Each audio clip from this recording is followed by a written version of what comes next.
right words and they put in the wrong words and I know I came here last night for a short period. All right. Okay, it is 5:30, so I'm going to go ahead and call the meeting to order. Welcome to the November 13th regular meeting of the Titusville Environmental Commission. I appreciate you guys taking time to attend tonight and for the audience members.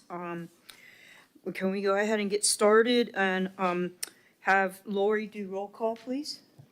Chairwoman Thompson. Here. Vice Chairman Myjack. Here. Member Tucker. Here. Member Perez. Here. Member Delgado. Here. Member Fliss. Here. Alternate Member Young. Alternate Member Kosi. Okay, thanks for that. And now we do have a quorum. We got plenty of people here, so that's a good news. So let's stand for the Pledge of Allegiance.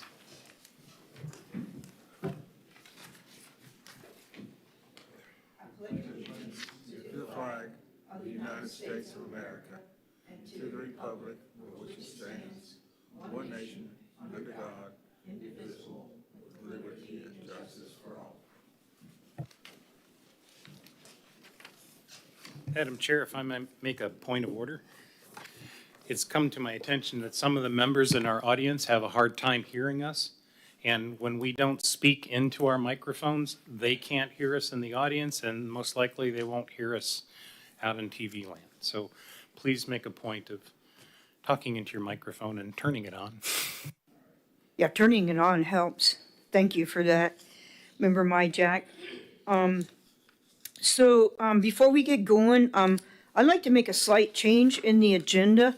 I know that we've got people that are here that want to speak on item 10A, which is all the way at the end of the agenda.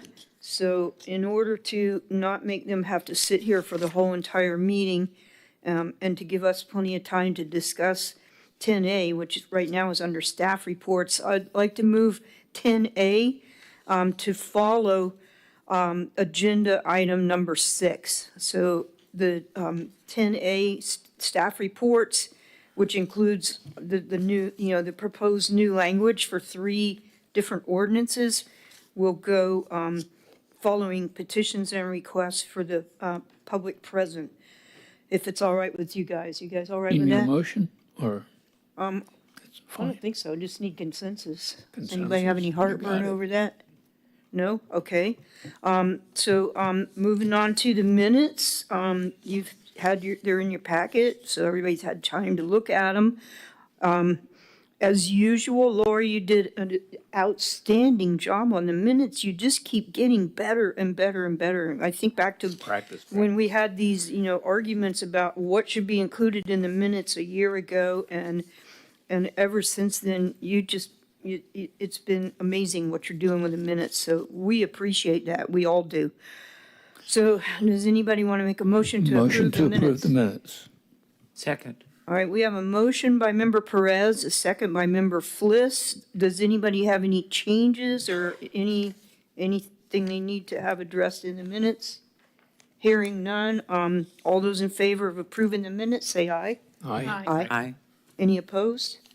All right, the minutes passed unanimously. Great job, Lori, thank you. All right, moving on to petitions and requests from the public. This is for non-agenda items, so if you're going to talk about something that's on the agenda, hold up until that agenda item comes up. Mr. Johnston.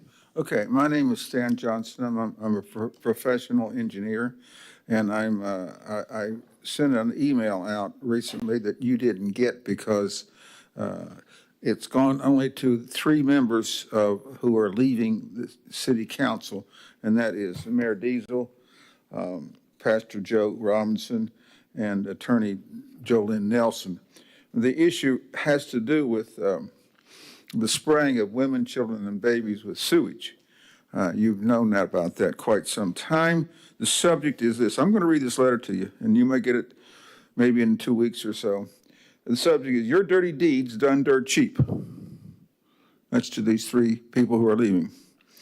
Dear Dan, Joe, and Jolynn, the evil that men do lives after them. The good is oft interred with their bones. That's a quote from Mark Antony's eulogy to Caesar. And it follows, it says, the following is quite clear from your last business meeting, which was last night's council meeting. That was yesterday. This is dated today. The following is, okay, the city of Titusville will continue its policy for about 4 years now of your dirty deeds done dirt cheap, as demonstrated at council meeting of October 15th and council meeting of November 12th, that's yesterday. At these meetings, city continues to approve and endorse city's perverted, barbaric, illegal policy and open a notorious disservice crime against the public to leave the fountains turned on and ponds filled with sewage and thus spray women, children, and babies with sewage, windblown sewage or aerosol. So the next paragraph is, you approve this policy against my objections as a professional engineer and as to any objections by any professional engineers, as is consistent with numerous decisions by city refusal to ask their PEs or any of their consultants' PEs these inconvenient questions in public. It goes for a lot of issues. I challenge city with the statement that there is no PE in the state of Florida who will agree with your perverted policy, that is to spray people with sewage. Yet city's council, manager, attorneys, and PEs continue their nonsense and illegal policy. I think this is the last paragraph. You will long live as the mischievous creators of Titusville, the Space Coast capital of the world. The Space Coast capital of sewage, and the only one in the world that deliberately sprays women, children, and babies with sewage, also known as piss and poop. God should not bless you for this. God should have, no, not instead. God should not have even mercy on you for this. Your dirty deeds done cheap. That is this one. I request your response to this email. Please also remember that last night I called you foolish crooks for committing an open and notorious crimes and asked you to look up the word conspiracy in Black's Law Dictionary. That's what they're guilty of. Farewell, bon voyage, and remember to protect your grandchildren when they enter our city's parks with ponds. You failed to protect my grandchildren. I don't know, did y'all get to hear that very well? Oh, it looks like to me I wasn't up to the mic. And that's signed Stan. So that's an interesting farewell letter to them. I called them, what did I call them? Something crooks. What is it? Foolish crooks. Because I compared it to someone robbing the bank and gives somebody their driver's license or ID, because they're going to get caught. Or somebody who robbed somebody at their home and the person doesn't have enough money, so writes them a personal check. In other words, they get caught. City of Titusville was caught, although last night, Dan Diesel said it never happened. The spraying women, the spraying of sewage, never happened. Okay, I'm going to give this to Laura Lee.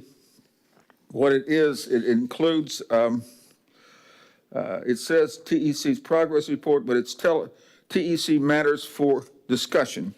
And it includes what is the status of the city's long-standing secret problem that our water plant production fails to meet the 4-log virus test. It's been going on, and the city said it was going to allot $4 million for it. May I have another minute?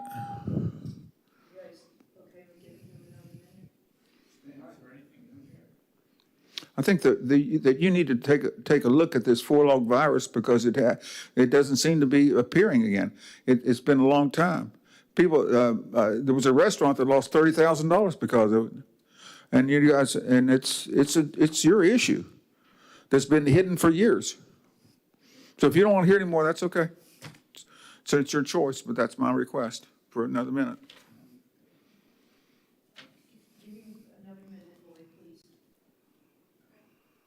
Okay. Well, I'm not going to beg. I'm going to just stop right here. Because you guys, what you need to do is, remember the last time I was here, what did I say? I called you guys what? 5-star idiots? I think you need to take care of what's going on. In this case, about the sewage spray. You have no business stopping it and not having council contacted by you guys. So many issues you need to address. Thank you. Okay, and my response to you is that multiple times, this body, the TEC, has asked the city council to create a policy that they would turn off the fountains in the event that there is a sewage spill into a pond. This body, the TEC, has requested that the city staff contact the Department of Environmental Protection and inquire as to whether there is a policy from DEP on whether fountains should remain running in the event of a sewage spill in a pond. I believe that the staff did contact DEP and did not get a response. Is that correct, Eddie? I'm not sure, to be honest. I'd have to look back at what the response was. Okay, I believe that staff contacted DEP and did not get a response. I don't know what more, we're an advisory body, and we have advised the city council multiple times, and the city council has chosen to ignore us. And I have even gotten up in front of city council under petitions and requests and told them that all it would take to make you happy is for them to create a policy that says we will turn off the fountains if there is a sewer spill. So I don't know how much more we can do. This is all news to me, what you just said, because I thought the news never even reached council. The question never reached council. That's what I thought. That's not true. I mean, Okay, I'm wrong. I'm wrong then. yeah, I mean, I'm wrong. every month we get, Brad sends out a list of the motions that were made, and then staff and council's response to the motions that were made. And I think that if you go back and look at, when he started tracking our motions, you will see multiple times where this body, the TEC, has made requests to the city council. So I feel like we are being unjustly pilloried when we have tried. We have tried, Stan. There's a new mayor and a new council member coming in. Maybe we'll have better luck, but I understood that you asked your staff or the city staff to report to council. I never saw any time that the council received your request. Never. Please step up to the microphone. Okay, I'm sorry. As far as I know, it was never. I didn't know of any time it was discussed at council. Your request for them to do it. I've never known about it. So if you're correct, I'm certainly wrong. Thank you. Does anyone else wish to speak under petitions and requests? Okay, St. Ange, Maryland Avenue. I just want to say Jolynn Nelson is not stepping down from council. She has not fulfilled her term. As Stan said, I want the people on the television to know Jolynn Nelson is still a council member at this time, and I believe has a couple more years, and then we'll be up for election again. And Herman Cole also. And Sarah Stokel was reelected. So you've got three members of the council that have been there. And Member Delgado had a question, and I'm sorry, I didn't It was realize. not a question, it was follow-up to what you were saying to Mr. Johnson. Yeah, I'm wrong. Mr. Johnson, Right. Thanks. may I have your attention, please, for a minute? Yes, sir. Going back to what you said, sir, if you go back to September 2023, there was a motion that was started by all of us here, and it did go to council, and it started the issue with the Sandpoint fountains and the other fountains around the city, and that went to council that night. I was there, Okay, I'm wrong. and since then, we have done multiple times. Thank you. I've never known that it went. Okay, and just for the record, I go to Sandpoint 6 days a week, and I do my running there, and the fountains have been off a good portion of this year. But the policy still remains. And the policy is that. Right, correct. But I'm just telling you that Thank you. Thank you, I'm wrong. the physical, I've been wrong many times, going on at and some I'm point wrong. and what we did as a council. I put Jolyn Nelson on this list, and I'm wrong. Thank you. And Stan, I don't think the city, I think you're incorrect. I don't think the city has a policy that says if there's a source spill in any of our stormwater ponds, we're going to leave the fountains on. I just can't imagine that there is such a policy. And I know you keep referring to the city has a policy to spray people. I don't think I don't think that a policy exists They that admitted- says if there's a source spill, we will not turn off the fountains. It's an unwritten policy. It was confirmed last night at council meeting. They admitted to it. Okay? May I, Yes. one of the things I get to do when I take my sojourn to Maine and back is we get to spend some time in Woods Hole near the Oceanographic Institute and get to talk to some of the docs up there. And one of the things that I've learned here in the last year or two is that fountains really don't work. I mean, they're pretty, they spray water, yes, but the whole point is the aeration of the pond. And they're like less than 5, mostly 2% effective at that. And it only affects the surface water where the water lands. What they found to be very effective and almost 1/100th the cost are bubblers, like what you use in an aquarium. And what they found was that a simple single bubbler in the middle of the pond will move all of the water, the entire volume of the pond, not just aerate the very top layers of the surface where it lands from the fountain. So I'd like us to think about, I understand Stan's objection. We are making a mistake by default, but we can take an affirmative step by action and recommend, or at least put on the agenda to discuss whether we should continue with this idea of fountains or just move into going to bubblers in our ponds, because it's been found to be so much more effective at oxygenating the water and keeping things alive that it to me, I understand Stan's argument, but this is really what we should be talking about. So I'd like to at least suggest that when we get to making agenda items, that goes forward and we talk about it. Is that acceptable, sir? Thank you. Anyone else while we're on this subject? Okay. Does anybody else wish to speak under, okay, come on up, Tony. Shifalo, the historic Norwood House. As you know, because many of you came, I recently was able to assemble and produce the Macabre Indian River Lagoon photographic exhibition with the help of a lot of people. I do not take all the credit. I do, however, want to speak about the Titusville Tree Team and the connection to the Indian River Lagoon and the efforts of Ms. Kay St. Ange in trying over these years to not only increase the tree canopy and the awareness of the value of trees and tree economics, but has done a lot, quite a lot, at the Indian River Lagoon shoreline in planting trees. I had the pleasure of making a photographic book, a coffee table book, and this book, along with one on the fish kills and sewage spills, was on a coffee table at the exhibition, and I saw several of you sitting and enjoying these books. And so now that the exhibition is over and the photographs have gone home to their rightful owners, including the Marine Resources Council and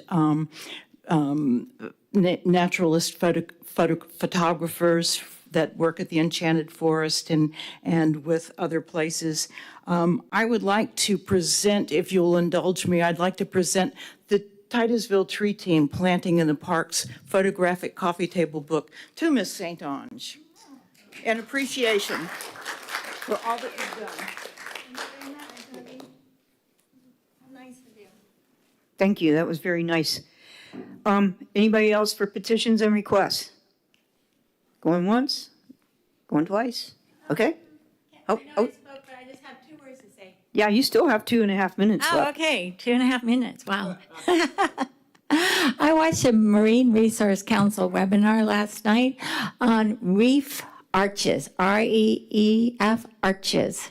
If you haven't looked at you don't have to look at the webinar, you can just put in reefarches.com and it'll tell you all about it. There are pictures of the marine resource shoreline where they put these reef arches. It's a wave attenuation device. And I know we're doing that, different type of wave attenuation up here in Titusville, but these apparently seem to be a little friendlier, easier to install, and I think they would probably be cheaper. And they did a remarkable job up at the Marine Resource Lagoon House. They installed a line of these reef arches, and they come in segments, and you can actually just roll them down the hill into the water. And within 90 to 100 days, they built up a huge amount of sand between the water and the shoreline, and then they were able to plant mangroves on it, and it was remarkable to me. So you might want to put that on your agenda at some point. I don't want to direct you, but give that some more thought. And I happened to talk to Jolynn about it today. She looked it up on her phone and she goes, "Oh my goodness, I want to talk to Sandarella right now." And off I go. She just got in her car and drove off. And so it's the latest thing. Reef arches. Thank you. Thank you, Kay. Yes, I saw the guy spoke at the Marine Resources Council Low Impact Development Conference last week, and it's astonishing. But it's simple physics. I mean, I've seen the same thing happen when a palm log washes up next to the shore, and then the sand builds up, and it totally eventually covers up the palm log. It's the same concept, and the Scobie Park, I don't know if y'all have taken a look at Scobie Park, but it got destroyed by Hurricane Milton. And even some of the stormwater infrastructure was damaged from Hurricane Milton. But the zoo, Brevard Zoo, Scobie Park is one of the 9 projects that are covered under IRLNEP's grant, $9 million grant that they got from NOAA. And so they're not going to be using reef arches. They're going to be using coquina rocks, and they're going to build structures along the shoreline of Scobie Park, 10 feet offshore, that will accomplish the same thing that the reef arches do. And I'm excited about that. They can't get them in the water soon enough for me. I mean, now we got another potential storm brewing next week. So, but the reef arches look really interesting. One of the advantages of them is that the permitting is not as difficult as it is for other shoreline restoration projects. I mean, I think you can pretty much just put them 10 feet out from the high water mark or low water, one of the two, but you can't move them though. Once they're in place and the sand builds up, you can't pick them up and move them further offshore and try to get more sand accretion. That's the only drawback that I can see. But mangroves will grow up through them. The other shoreline vegetation will grow up through them. They really look amazing. And it's so much better than building a seawall. So much better. So thanks for that. Anybody else want to speak under petitions and requests? All right, we're going to move on to agenda item 10A. So you're up, Eddie. Thank you.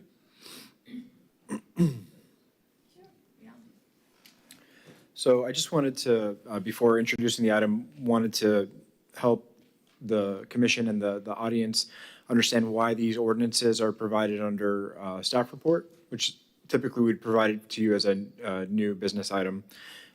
These are very preliminary drafts of ordinances, and so what we're hoping to get from you all tonight is really just to present it to you and get some big picture feedback. Are we going in the right direction? Are there topics that should have been covered or are covered and don't need to be included?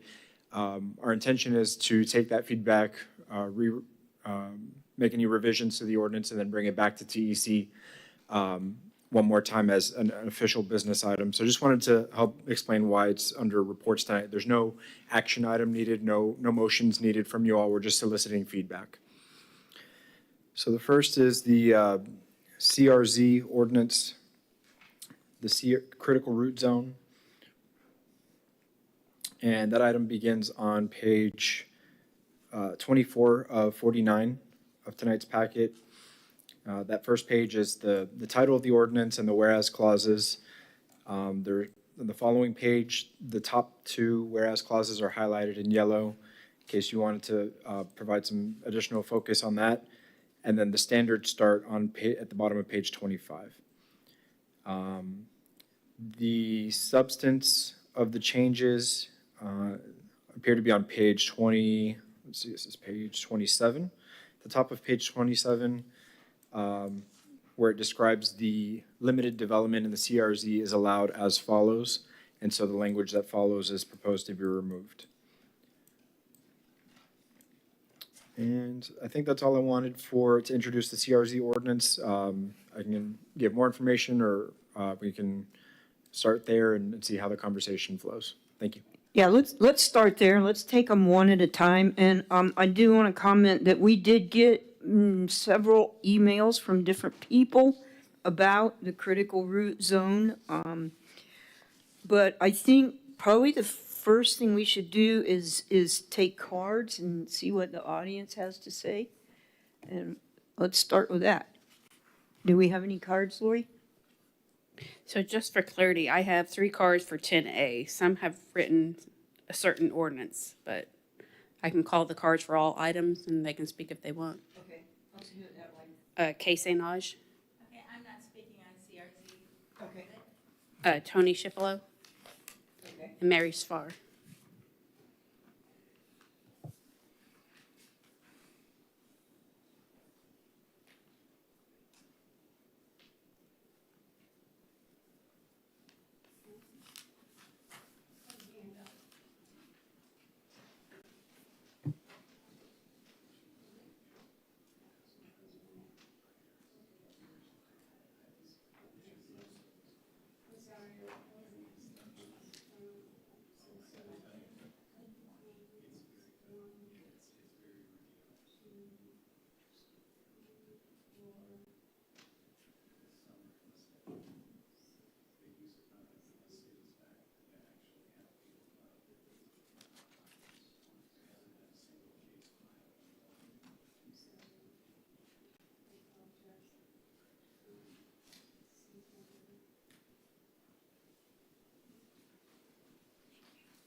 Mary Spar, sorry for the disorganization.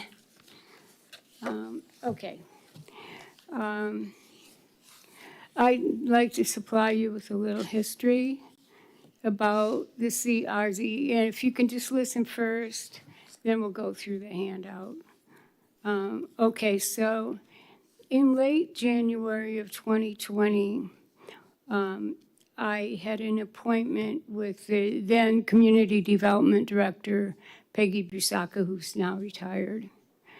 And the purpose of this meeting was to inform her that she had submitted a draft, the first draft of the tree ordinance, and to inform her that the tree team was going to mark up her ordinance.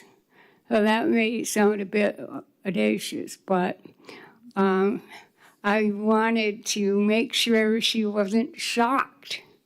And no surprises to Peggy.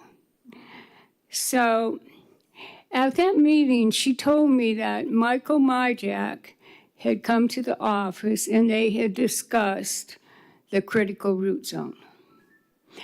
And she had incorporated his suggestions into her initial staff version of the tree ordinance.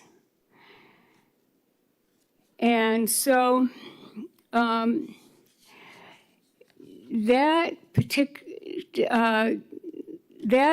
version that she incorporated based on the ISA standards that Michael had discussed with her was a little different from what you see in the ordinance that staff is recommending. So I'd like to suggest that maybe staff take a look at what Peggy wrote based on Michael's input, and I've given that to Eddie.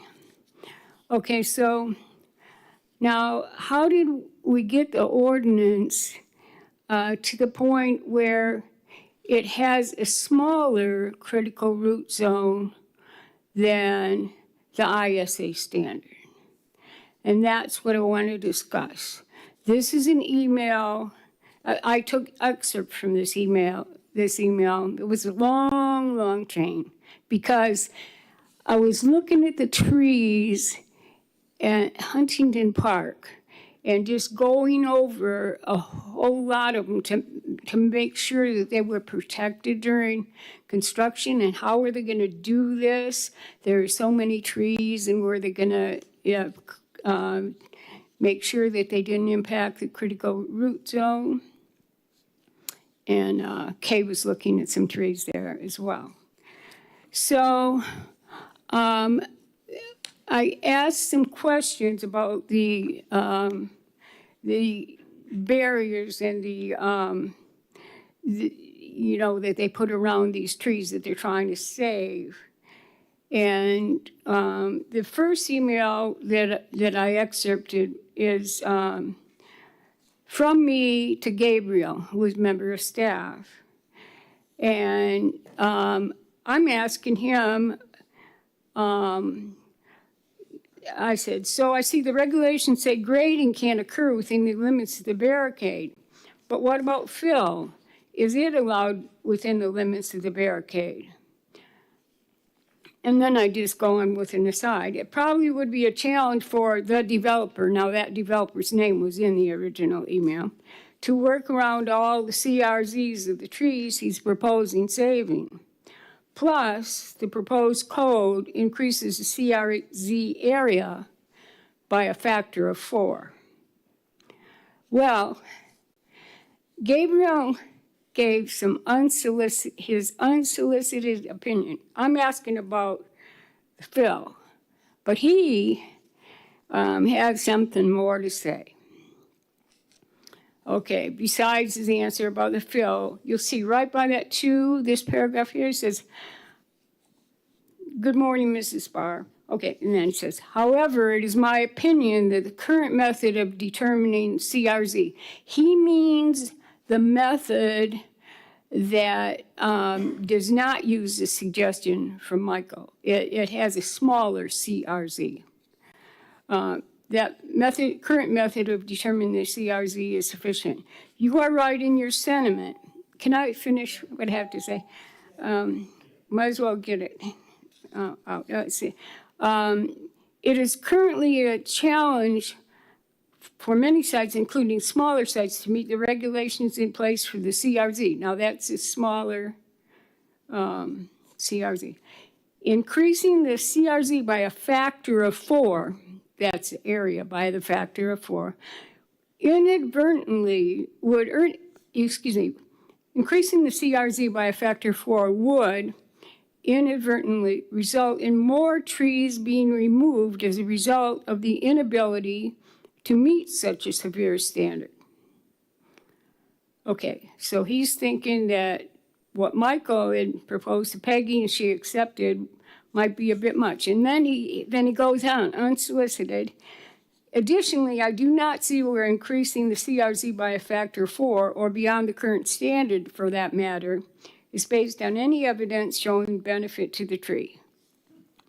Let me know if there is such evidence and I will be happy to examine it.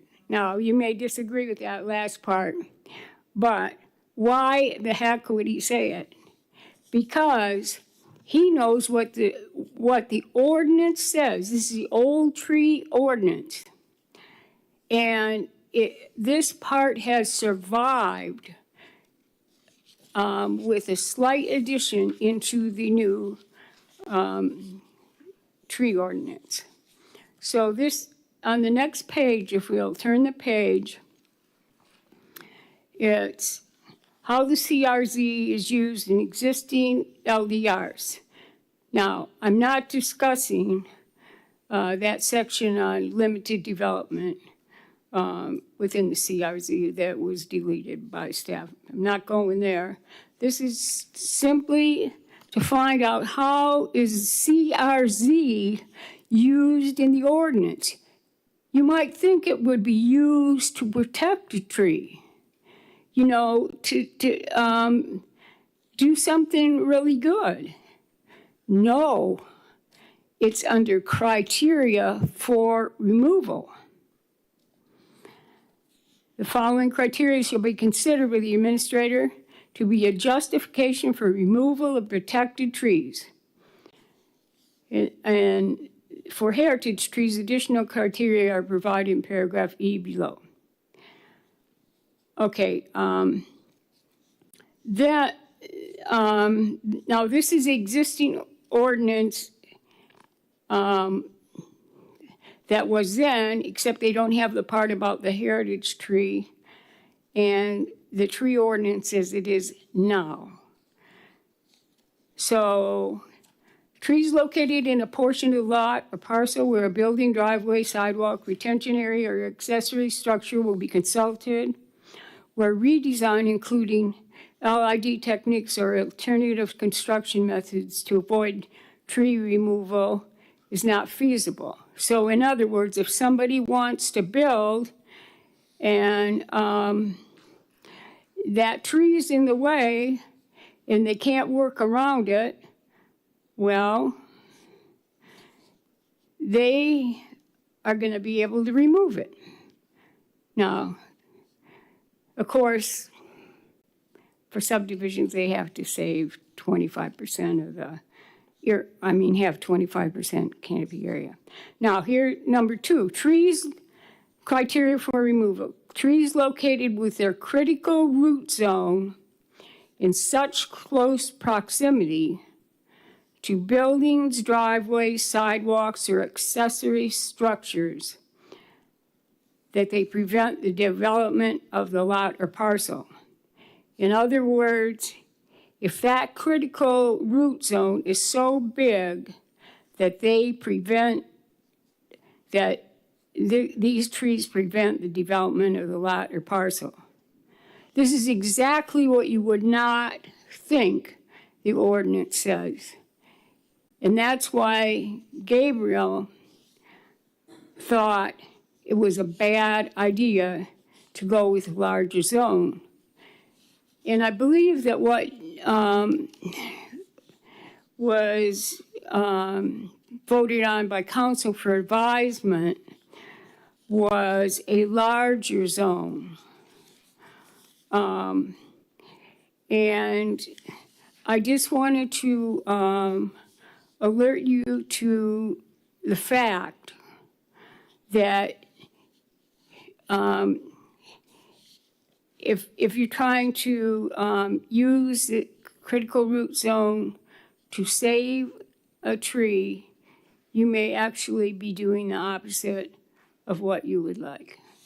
And that's what I got to say. Okay, thank you, Mary. Okay. Are there any more cards, Lori? No. Okay, all right. Well, we're going to open it up for discussion.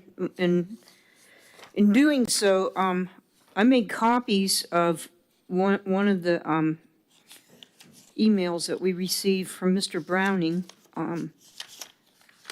who has experience as an arborist. Pass it on down.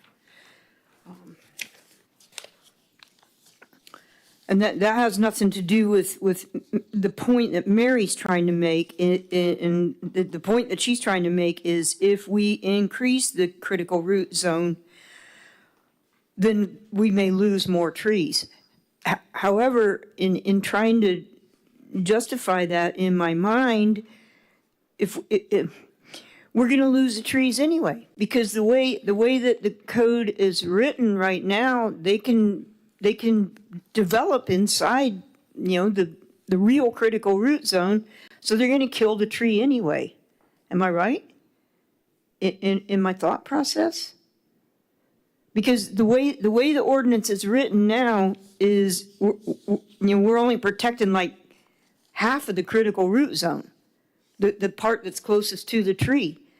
And so they're going to develop and cut the roots and do whatever they're going to do inside the real critical root zone, and that's going to kill the tree anyway. So I'm not sure that it's going to help us to leave the ordinance the way it is, because they're just going to develop over the critical root zone and end up killing trees anyway. So I passed out this email from Mr. Browning because, and it was pointed out by other people also, that there was a mistake in the critical root zone by using radius instead of diameter. And so Mr. Browning spent a lot of time going through the ordinance and recommending changes that would bring it up to the industry standards for protecting trees, the industry standards for protecting trees. And so these are his recommendations of the changes that need to be made to this ordinance to bring it up to ISA standards. So I guess if you guys want to debate whether we want to bring the ordinance up to ISA standards and potentially lose some trees because the critical root zone expands, or leave it the way it is. And I mean, I think if they have to take a tree out and it's a heritage tree, or it's it's a protected tree, if they can't, if they need to develop inside the critical root zone, and then the determination is made that they have to take the tree out, don't they have to mitigate for it? Don't they have to pay money into the tree mitigation fund, or go plant a bunch of trees somewhere else? Or they can't just take out protected trees just because the critical root zone would be impacted, can they? Without having to do mitigation? So your question is, if on the site plan they're showing a heritage tree that's intended to be preserved, but they're proposing improvements within the CRZ, and it's within code, but eventually the tree dies, would the tree need to be mitigated for? Is that the question? Mm-hmm. No, my question is, during the development process, they determine that they need to develop inside the critical root zone, and it's going to kill the tree eventually. Can they do that? Don't they have to mitigate for taking that tree out? Right, yes. Yeah, at the site plan, or whenever the site plan Right. thing is going on. If the field conditions were showing that the tree was being impacted more than what the code allows, then we would require mitigation for that tree. So wouldn't we be better off to correct the ordinance so that it does meet industry standards? And even though we may lose some trees in the long run, we may be better off, because they would take out that tree during the development phase and they would have to mitigate. If we leave the ordinance the way it is, and they develop inside the critical root zone, and 3 years later the tree dies, we don't get anything. We get a dead tree, but there's no mitigation occurs. So that's the way I'm looking at it. What do you guys think? Point of information, Chairman. Yes, sir. Come to the microphone, Michael. I wasn't planning on speaking. I know you weren't. I know you weren't planning on speaking, but here you come. Mike Browning, 3470 Trevino Circle.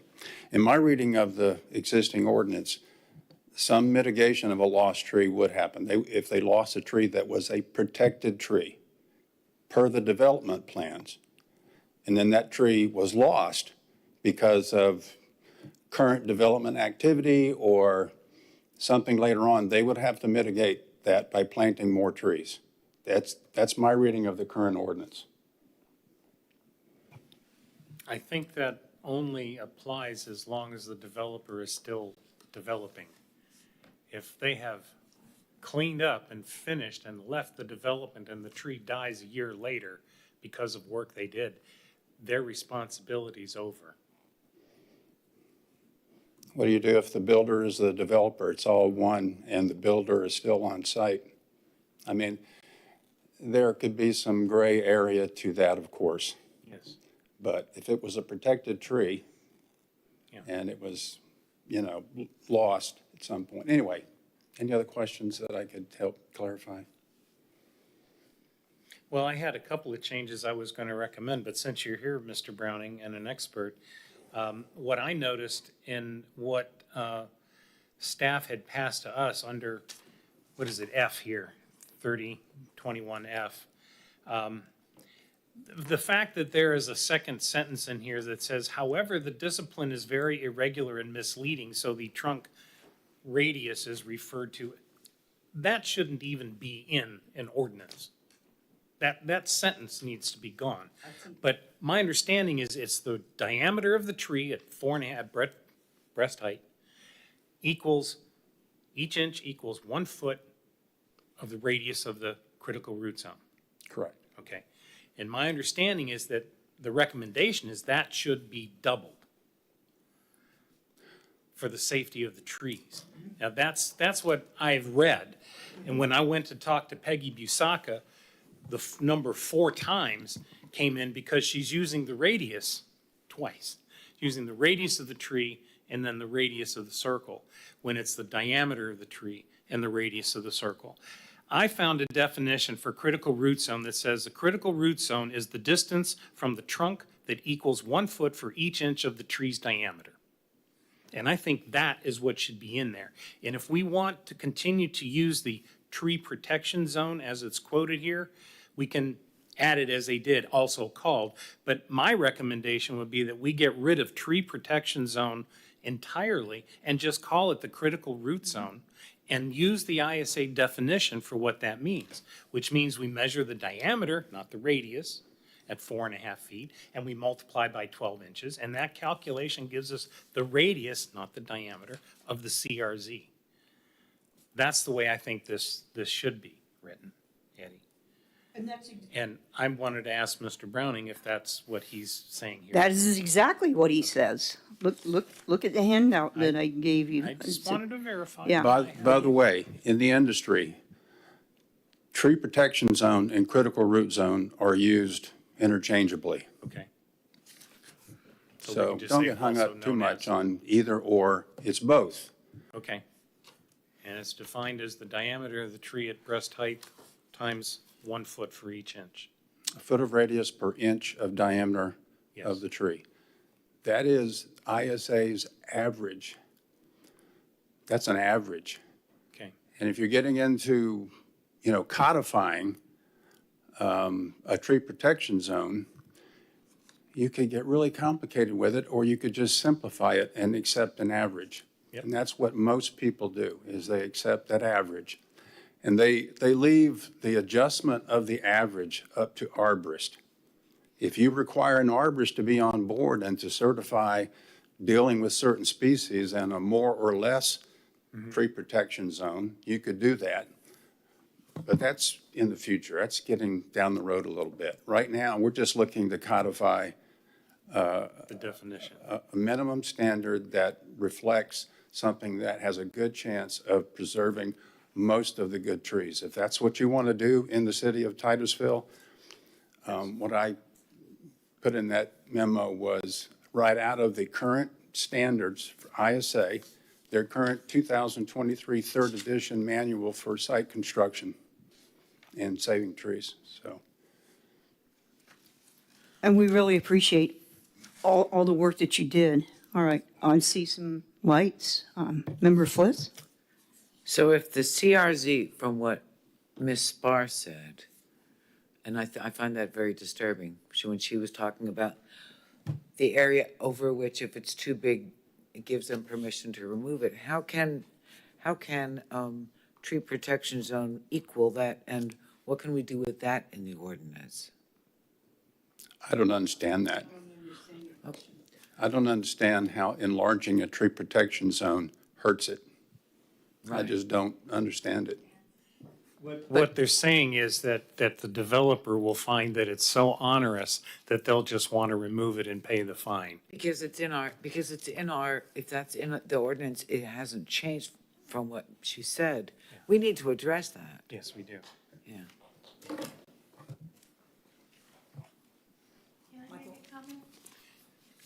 Yes, go ahead, Kate. Okay, St. Ange, Maryland Avenue. I don't have the exact words, but I understand it's still in the ordinance that the developer agrees to work with staff to adjust the site plan to save as many trees as possible. And when the Dairy Road developer's landscape architect was talking to me, Dairy Road is planning on saving 28% of their trees, okay, tree canopy. Not trees, but tree canopy, the area of the land, 28% will be in tree canopy, according to their plan. She showed me these site plans, and she said, "What do you think of them?" This was on the side. She asked me beforehand because I had a relationship with her. And I said I was very concerned about a huge, it was like a 48 to 60 foot a diameter tree, and it was by this 3-story building, and it was real close to it. And I said, "Oh, that concerns me that that's so close to it." Now, it wasn't within the CRZ, but it was really close to it, and this existing tree has these lateral branches, and I said, "You would have to cut all the branches on one side to have this 3-story building." And she says, "You're right. We will move that building on this site plan." And that is what that section, that wording in the code says, that the developer will work with staff to adjust the buildings on a site plan to preserve as many trees as possible. Now, we just have to count on staff, or if you develop a rapport with the landscape architect, she just might come to you with the plans first, before she even submits them, and you can have a word or two. So, develop rapports with landscape architects like Mr. Browning, and we might get something done. Thank you.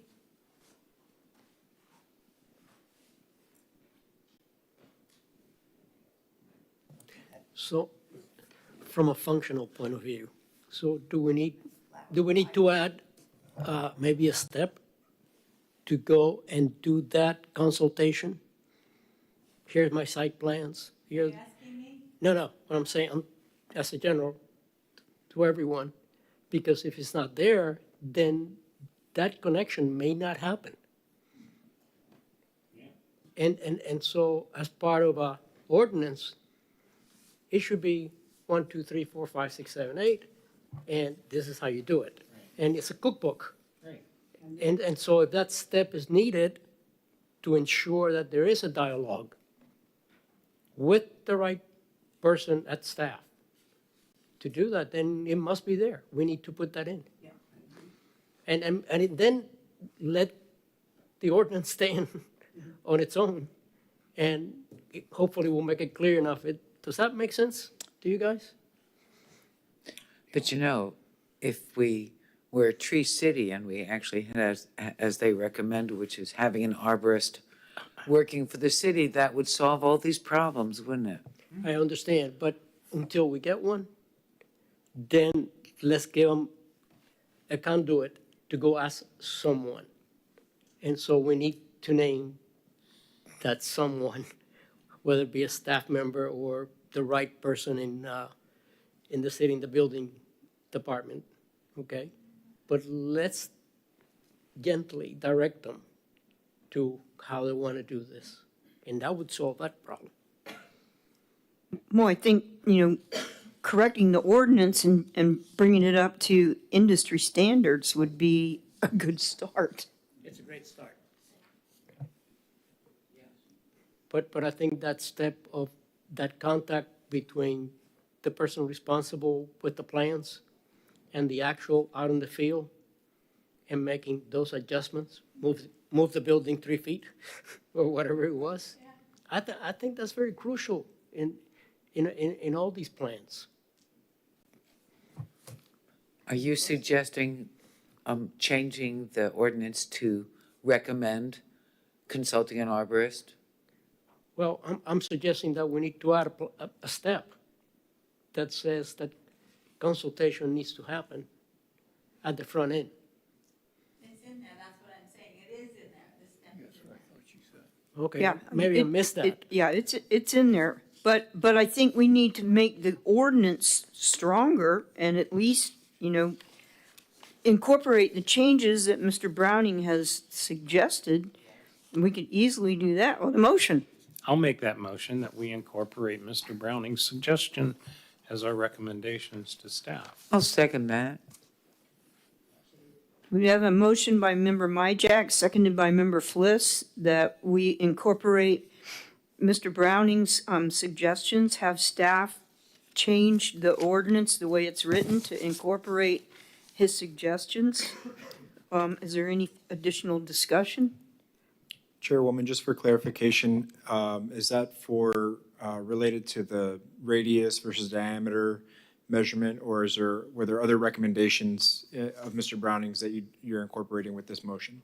There are other recommendations on this sheet, yeah. Just wanted to make sure I understood that it wasn't just the measurement, but it's the whole recommendation. Correct. Understood, thank you. Yeah, I think, if you follow the very explicit instructions that are on this page, it would clean up the ordinance, it would, get rid of the mistakes that are currently in it. Right. And it would make it a lot simpler. And well, you guys still have their lights on, go ahead. I think it's important that we use the terms to meet industrial standards. I think that's important and should be included in that. Yeah, and I think that would be in his very first suggestion, changing the second paragraph on page 2. So that would take care of that. I'm Mary, I'm curious, can you come back up to the microphone, please? Before we vote.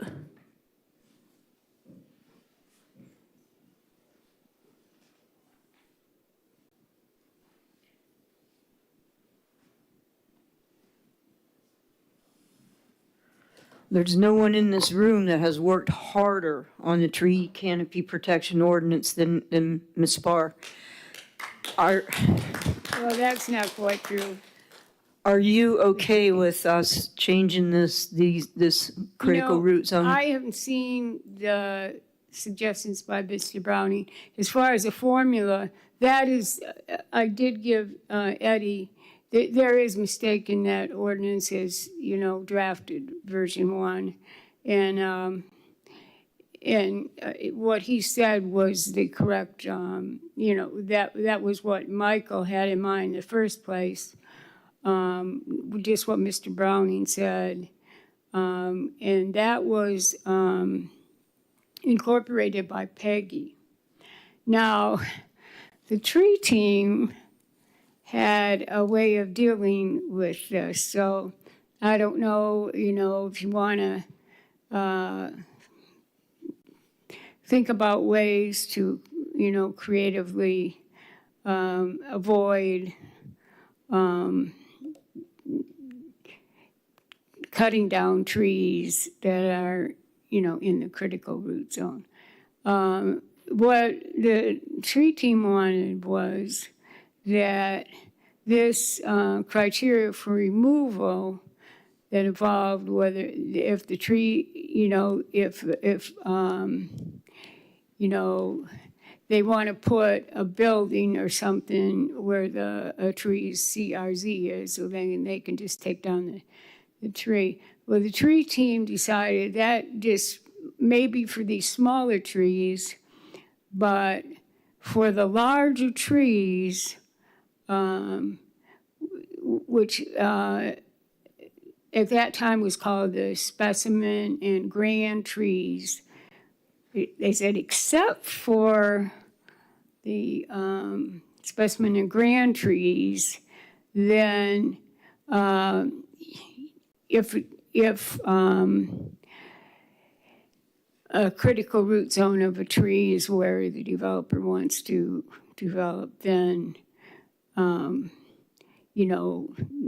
they can have that criteria for removal. But the specimen and grand trees would have their own criteria.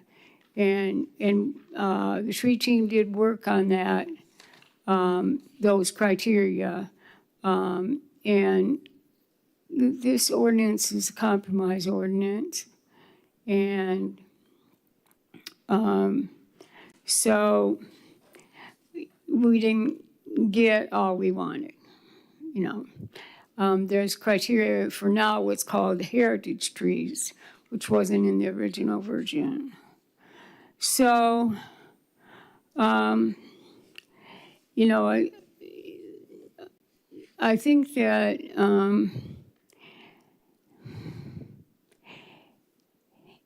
there may be some ways of trying to prevent, the ISA standard use from doing what our current code says,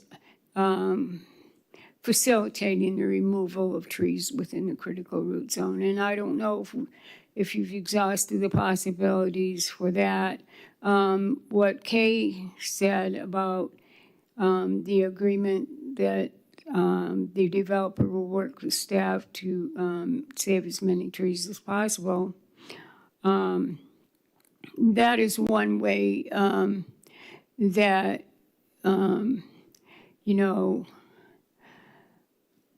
that you're helping to prevent some of these problems.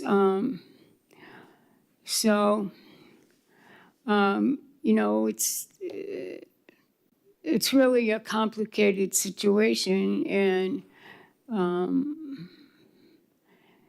you all are going to have to make a decision on what you want to do. My point was,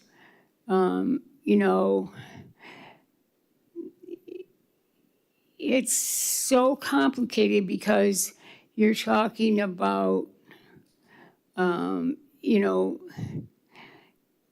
various scenarios, the planted trees, the existing trees and everything, that I just want to see, trees protected, and, we have that multifamily canopy ordinance, which is, I think should really help. And, we just want to accomplish the goal of protecting trees. I don't have an opinion on what you should do. I don't think it's appropriate. But like I said, the definition he gave and Michael gave is what Peggy wrote, and it's not what's in staff's current version 1. Thank you.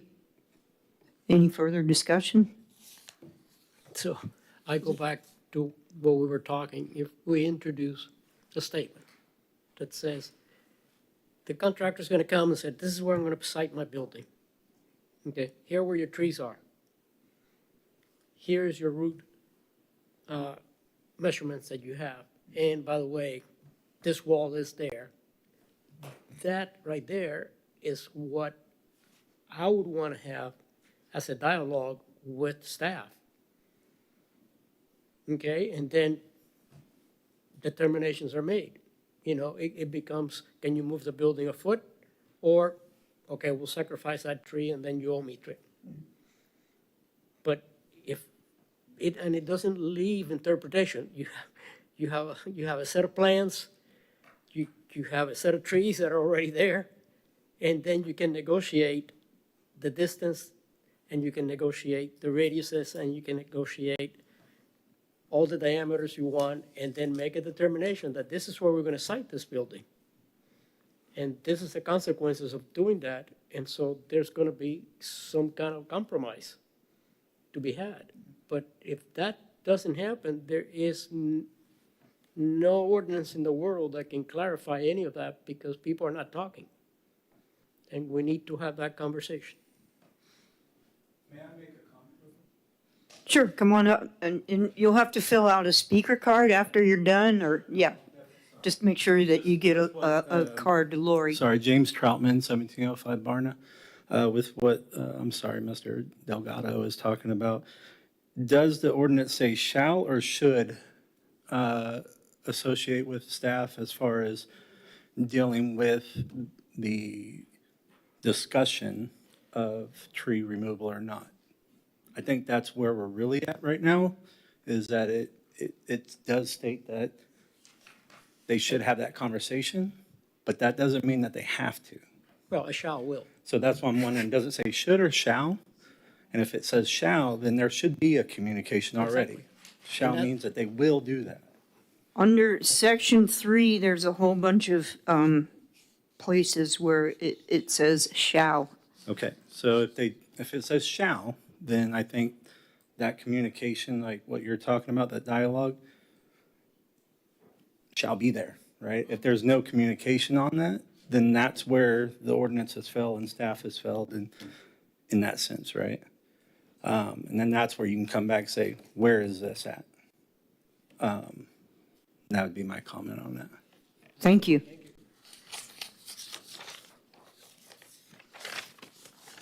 All right, is there any further discussion? So the motion was made by Member Myjack, seconded by Member Fliss, to ask staff to incorporate the suggestions from Michael Browning's email and fix the critical root zone ordinance so that it matches Mr. Browning's suggestions. And brings our ordinance up to ISA standards. All those in favor say aye. Aye. Aye. Huh? No, we didn't. We did not vote on it yet. Sure. I mean, does this need to be a roll call, Lori? Chairwoman, just to reiterate, these are again being provided tonight just for big picture comments. There's no motion that's needed. You certainly can, but tonight they're not presented as agenda items, more so just a conversation so we understand if these are presented, if they're going in the right direction. Thanks for that clarification, Eddie. Okay, so we are recommending that staff incorporate these changes. And then we'll get another look at it, because once staff makes the changes that we are recommending this evening, it will come back to us to look at one more time. Okay, so moving on to the next one, Eddie? Yes, ma'am. The next one is the multifamily canopy ordinance. So this is to clarify that residential subdivisions, the term residential subdivisions is to include townhome developments. And so you'll see that addition on page 31 of 49 in subsection, it's section 30-31, subsection B1. And the code currently says residential subdivisions are required to meet the minimum requirements of preserved and total tree canopy areas, and continues on. This ordinance proposes to include language that says including townhomes and multifamily projects, except projects with a single duplex unit, in order to clarify that a townhome development for the purposes of canopy subdivision townhome development would need to meet the canopy requirements of the code.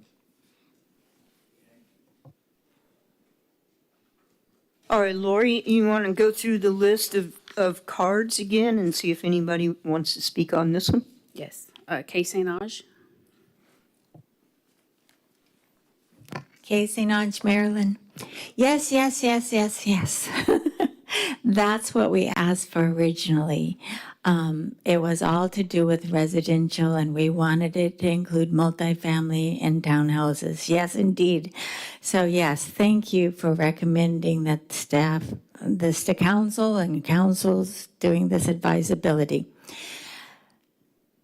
According to the EPA, tree preservation is a significant strategy to combat climate change, which is driving extremes of weather.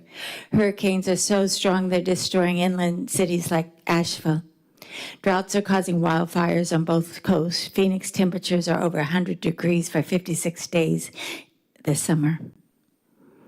EPA says tree preservation is a significant strategy to combat climate change. The amendment of the tree protection ordinance requiring tree canopy on 25% of the development area of all new multifamily developments will preserve a significant number of trees in Titusville. A lawyer that you all know has told me that this is likely applicable to Live Local Act multifamily developments as well. The amendment will provide renters the same benefits of living among trees as homeowners. As it is right now, the ordinance seems to discriminate against renters. This tree canopy will reduce temperatures in these multifamily complexes, encouraging renters to spend more time outside. In turn, this will reduce stress and crime while beautifying our city. Tree canopy over 25% of the development area multifamily complexes will allow infiltration of rain into the aquifers and reduce polluted stormwater runoff into the lagoon. As you know, the lagoon generates over $7 million annually to our region. Clarifying that subdivisions of townhouses also must meet this tree canopy requirements is needed. To me, it was a given because they are residential subdivisions, but let's put those words in there. It's needed as well, as the original code does not mention townhouses in this section. The TEC has been supportive of the tree protection ordinance since its conception. Thank you very much. Please recommend council adopt staff's amendment to require tree canopy for new multifamily complexes and townhouses for the benefit of residents, wildlife, aquifers, and the lagoons. So the way it is written, unless I'm mistaken, I didn't see anything wrong with the way this part of it is written. Looks good to me. And yes, yes, yes, yes. Thank you, Ms. St. Ange. Next. Tony Shiflow. Mary Spar.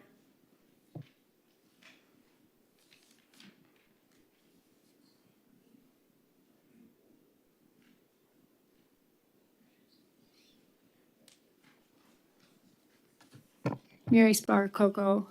I can see that it's a matter of punctuation, that there may be, some confusion. This isn't just for townhomes. The addition is not just of townhomes. It's all the multifamily projects as well. So I'm wondering if staff, when I saw that there was this little bit of confusion here tonight about it, maybe you should say something like for residential subdivisions, including townhomes and multifamily projects, except projects with a single duplex unit, and those projects. That's the way it's written. Whoa. I do not see, when I printed it out, I have, it says for residential subdivisions, including townhomes, multifamily projects, except projects with a.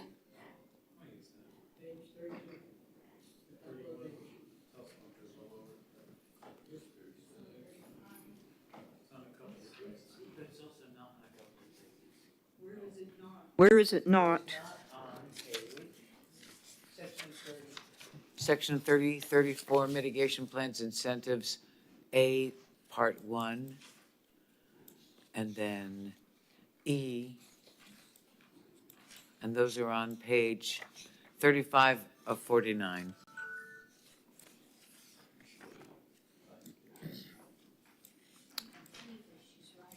It is on 36. Page 36? It is on page 36, but it's not on the page before that I mentioned.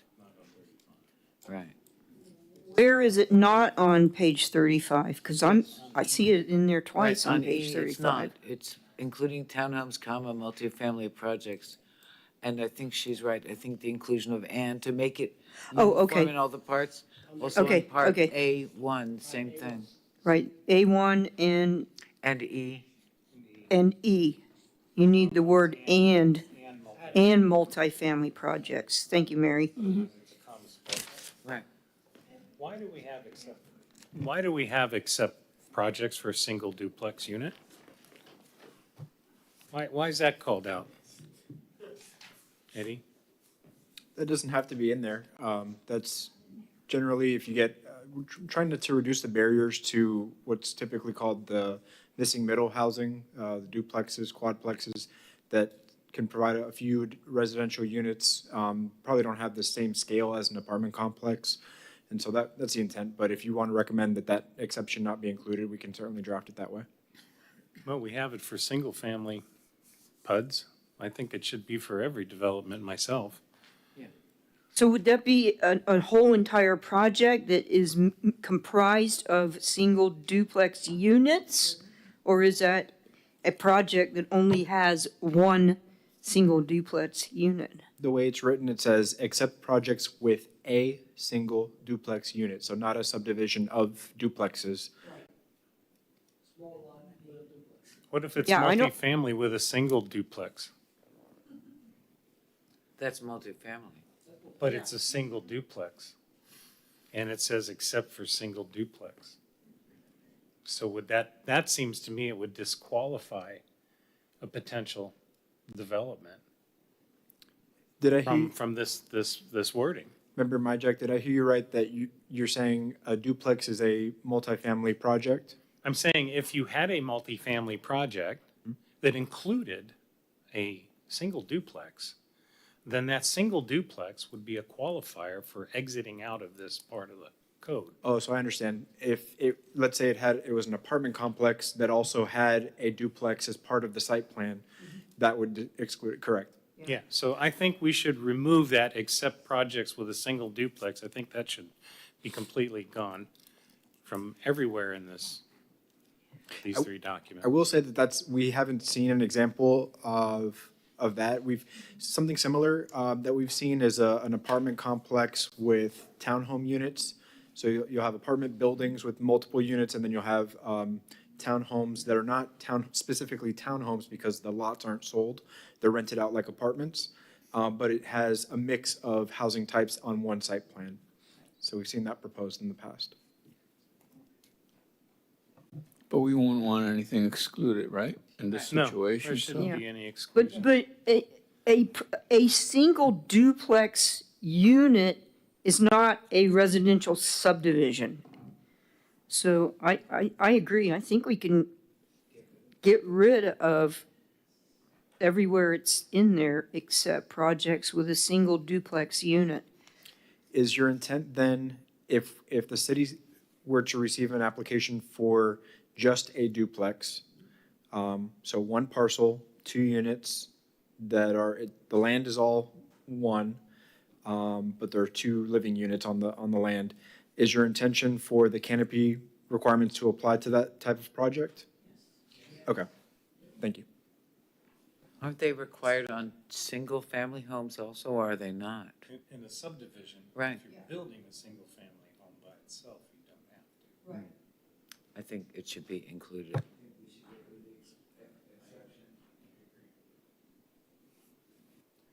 Should I make a motion to that effect okay, then I would make a motion that we would remove the except projects with a single duplex unit, unquote, from this, And also unify the and.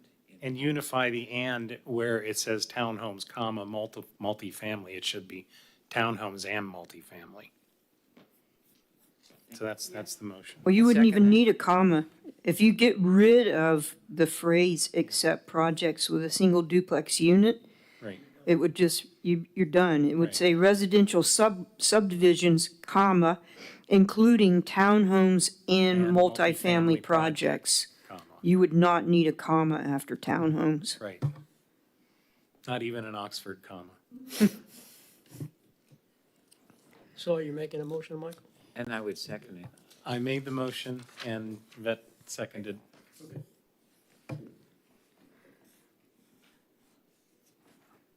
Do we have any cards on this one? I think I called all the cards on this We one. did the cards, okay. All right, well, is there any more discussion before we vote? Don't see any lights, so the motion was made by Member Myjack, seconded by Member Fliss, that everywhere, where, everywhere that these changes have been made, we want to strike the phrase, except projects with a single duplex unit, and eliminate the comma after townhomes. So, and make sure that the word "and" is there, and so that's gonna be in 1, 2, 3, 4, 5, 6, 7, 8.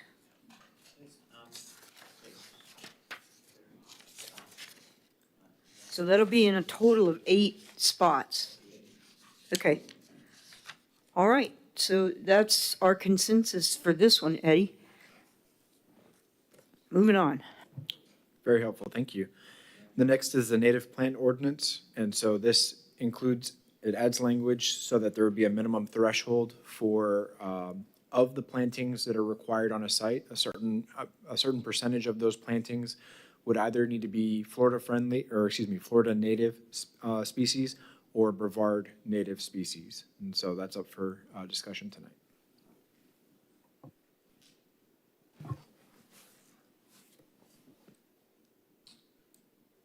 Want to call the cards again and see if we have any speakers? Kay St. Ange?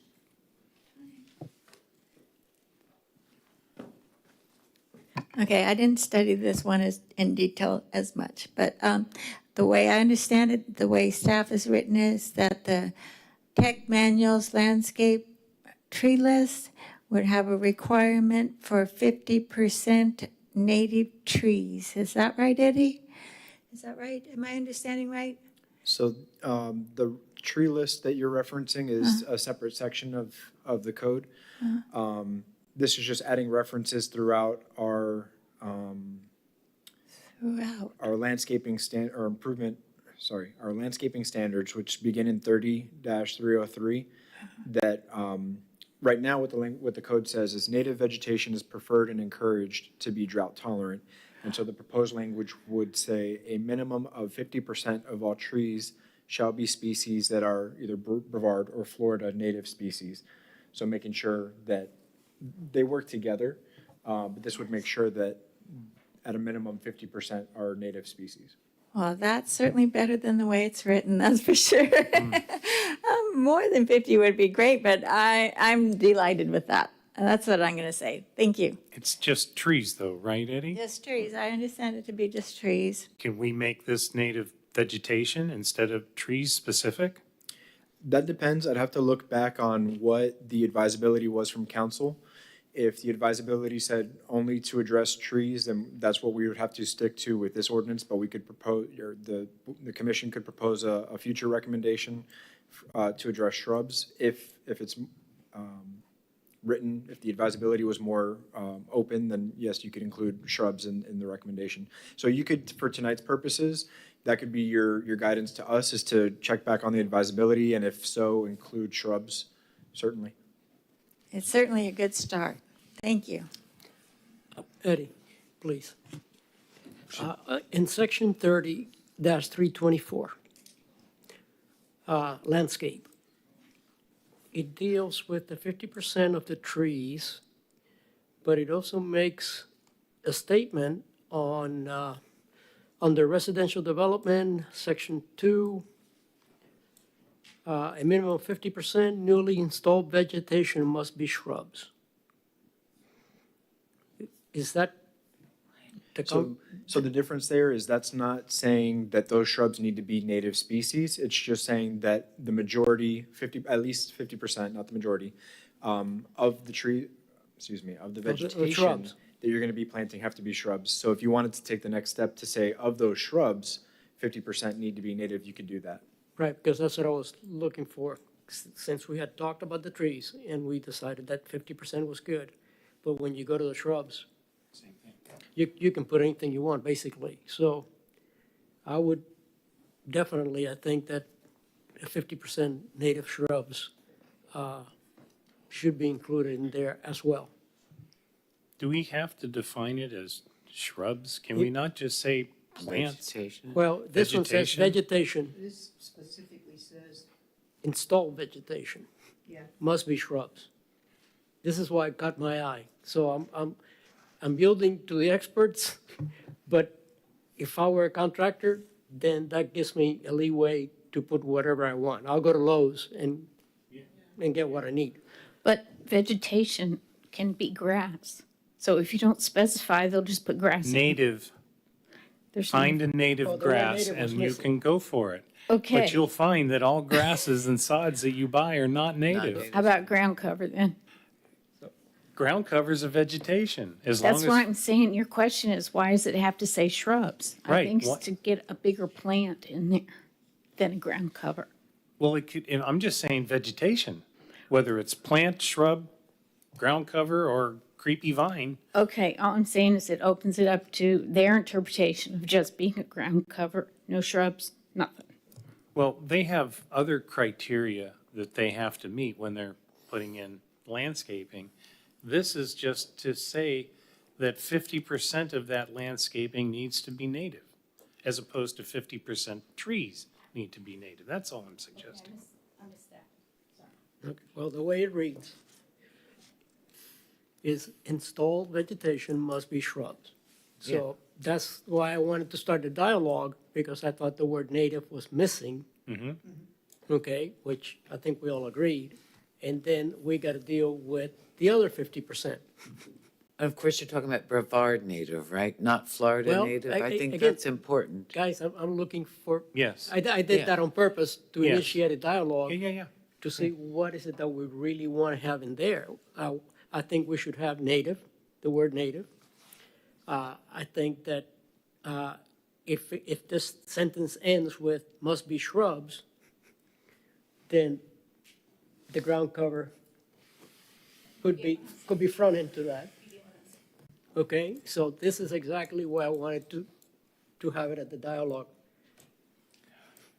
I'm still. And I have a note on mine that I'm still stuck on. for that section A2, 50% of the shrubs should be Brevard natives. But, Yes. you know, all of the changes say Brevard/Florida natives. And I thought that in a previous meeting, we talked about only using Brevard natives. Right. Because a Florida native, it could be a tree that won't grow in Brevard, but it could be a Florida native. And Correct. so I think we need to strike the word Florida everywhere and Yep. just say Brevard natives. Yep. Yes. So it would say Brevard natives instead of Brevard/Florida natives. Yes. I would agree with that. Ms. Thompson. Oh, okay. Yes, sir. Hi, James Troutman, 1705 Barna. I would be very appreciative if it was definitely Brevard native, but do we have certain regions? So I know like in insulation, right? There's just certain zones, and you would use insulation for that zone. Is there certain regions within Florida, like a northern, a middle, and so I would say that our region, or The I think as hardiness long as zone. we It's called a hardiness zone. hardiness zone, Zone 9A. 10 right? So I would We're now 10A. We're now 10A. We're now 10A. 10A. So I would say that if we are in our 10A zone, planting, but I think pertaining to the verbiage, with the vegetation, can be classified as grass, could be classified as this, you might end up having to dive down in saying what percentage of this is that, and this is that, and this is that, if you really want to be specific about it, to make sure that those numbers are met. If you do throw it up as a vague thing, as vegetation or shrubs or whatever, somebody's going to find a way to loop around it. They will. Right, that's why we're using Brevard native vegetation. for- Brevard native, yeah. Yeah. So I would be very grateful to see that the ordinance and the verbiage does state in that direction and not Florida native. Yeah, last year we went through that exercise of developing a list of plants that actually are vouchered to have been found in Brevard County and made a notable difference between those natives that say might live in Palatka. Sure. Or down in Miami, but not here. Right. And I believe they're- that, y'all. And so y'all we were presented that. trying to find a way to exclude the natives that are not vouchered in Brevard County. Right. And so that's why we came up with the plant list, and we're trying to remove the Florida part Right. and stick to the Brevard part. And I remember at the city council meeting that y'all had brought that up, and I believe y'all had come up with 75 trees to be, or I believe it's 75 or something like, percent of those trees are on that list now and, Yeah. and whatnot. Yes. So I remember that, and we got one tree off of there, I think. But palm. that would be where me as a citizen, I think that Yeah. we would go forward with that verbiage. Yeah. The root zone, sure. You know, and that'll be up to you guys. I just know that there are different zones and other things, and I didn't know if, for what you were saying, Yeah, the the verbiage. the hard part is that we used to be 9B and probably earlier 9A. Right. So the thing is that as global warming is occurring, the heat is moving toward the north. And so the hardiness zones are moving up as well. And the problem is that it's moving faster than the trees can migrate. So then wouldn't we want to put any kind of verbiage in there that states that whatever the current hardiness zone number is? Well, we did that. Or- We okay. told them to stick to that zone, but we also identified those things that grew up here Right. as being But primary. that zone could change, right? So I'm just saying the verbiage say this will change to that zone number. In the But future. the Brevard, I would be more happy towards that, yeah. Thank That would you. just be my input. Thank you, James.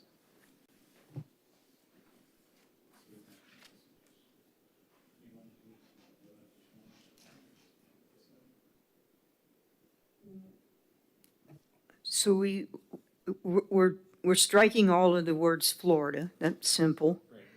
And then for section 30-324, A2, we want to add a sentence that says 50% of shrubs should be Brevard natives. What else do we want to change? I think those are the only two things.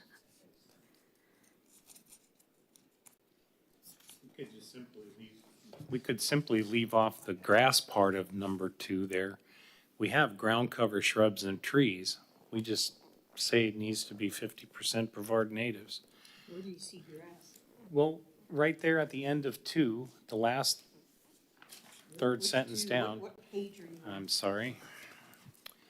I was at 30303, A2, page 40 at the top. Top of page, yeah, page 40. The number 2 there, the second end of the first paragraph. Okay, I see it. Says grass, ground cover, shrubs, or trees. 50% Brevard native. Yeah, it's page 40. Yeah.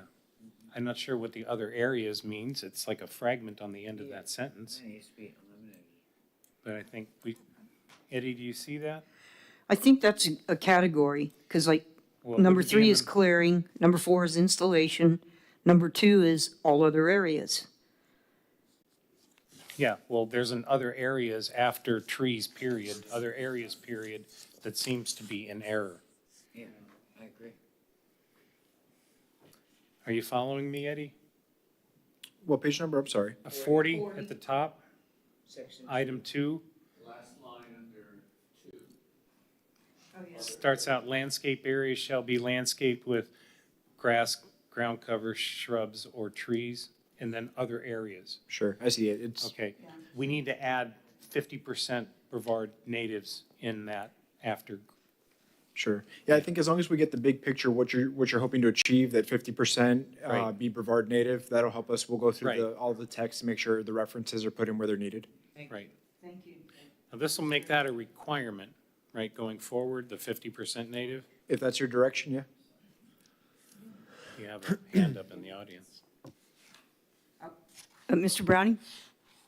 Come to the mic. You'll have to fill out a card, yeah. Sorry about that, but I will fill it out. Mike Browning, 3470 Trevino Circle. Just wanted to add something to the conversation. As a landscape architect, I know that landscape architects or whoever's putting the plans together sometimes will play games. They will. So it's a good thing if you want all the trees to be, or 50% of the trees to be native, say that. And then all other vegetation, if you want it to be 50%, 50% of it to be native, say that. Because in total, of all the vegetation on site, if you don't clarify that you do want the major structural pieces of vegetation, which is the main habitat, well, it's not, you could argue this, but trees are a bountiful habitat for wildlife, right? Yeah. So what you don't want to see is somebody playing games and doing their 50% only in, that they get their requirement done by getting ground covers, grasses, shrubs, all their quantities of plants comprise the 50%, but they put a bunch of Chinese elms on site, and you don't have what you wanted with the tree. You have a bunch of non-native trees because they just on the letter of the ordinance, and they got the lower ground vegetation to comply with the 50%. So I think it's a good thing to make a distinction and sort of a double whammy on Both places. trees and then lower vegetation at that 50% threshold, if that's what you're looking to do. I agree, and I think that's what Eddie just said he would do. He said he would go through the document, and everywhere where it's talking about shrubs and other vegetation, he would make sure that it had the 50% Brevard natives.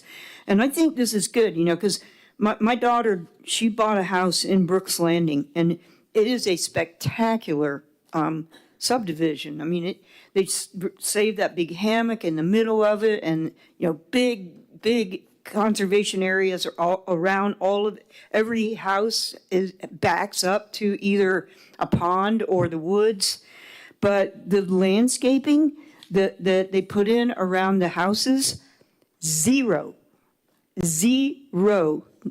Brevard natives, zero Florida natives. It's like ligustrum and all of these queen palms, and I find the landscaping to be offensive, but that is what they have used. There are a few like Dahoon hollies and some oak trees scattered around in the common areas, but the landscaping at each house has zero Florida native plants, none, zero. So I think that it's good that we're working on this, because we're going to set the bar for the other municipalities in the county. I mean, we're going to be like the top dog when it comes to this, and it's been a slow process. I mean, how many years ago did we start on the tree canopy ordinance? About probably 4, maybe 5 years ago, but we are rolling now, guys. We're doing good. Thank you. All right. Member Majak? Anybody else have any comments? All right, need a motion. Or a recommendation to Eddie. I'll say it. So in the 8 places where it talks about Brevard native trees, we're going to take out the word Florida and just have the word Brevard natives, and then everywhere that shrubs and ground covers and grass and everywhere in the document that is mentioned, we're going to add that those items also need to be 50% Brevard native. What else? I think that covers it, right? That takes care of it. Thank you for your patience, Eddie. The only thing I would think of that we could discuss a little bit more might be some kind of incentive if they decide to use, say, 80% natives. If they use 80% trees and 80% vegetation plantings, they should get some kind of, I don't know, reward back, some kind of stormwater discount, something, you know? Well, that's kind of covered in your agenda item. Yeah, but it's not in here. It's not, yeah.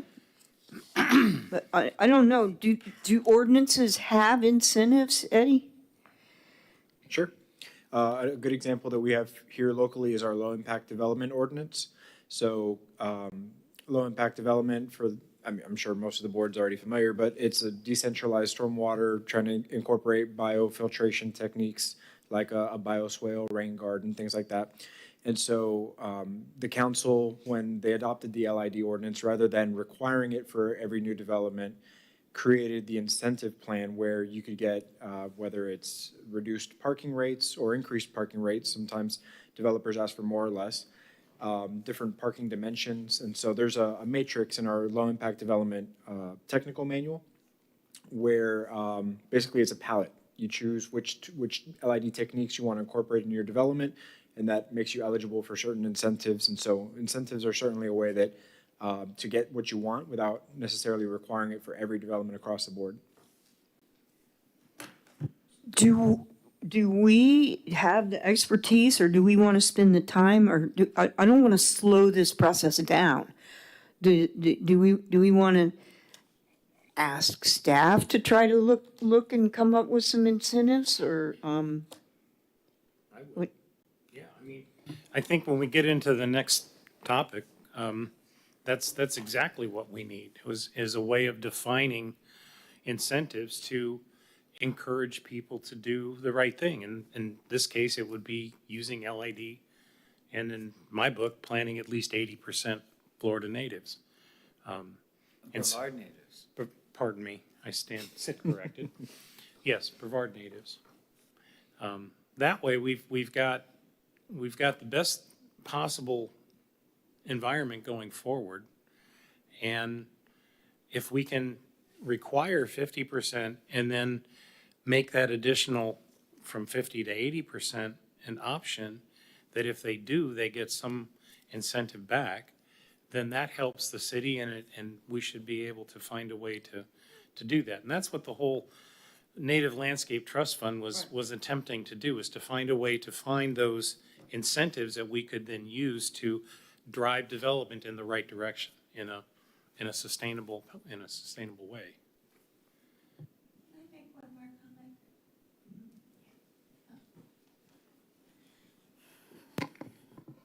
I hear you talking about trees and shrubs and ground covers, but that landscape plant recommended plants in the tech manual breaks it down into trees and shrubs and perennials or herbaceous vegetation and ground covers. But I don't see anywhere that you're talking about including a minimum of Brevard perennials. And I just wonder if that's being skipped over on purpose or if it's just an oversight. Do you understand what I'm saying?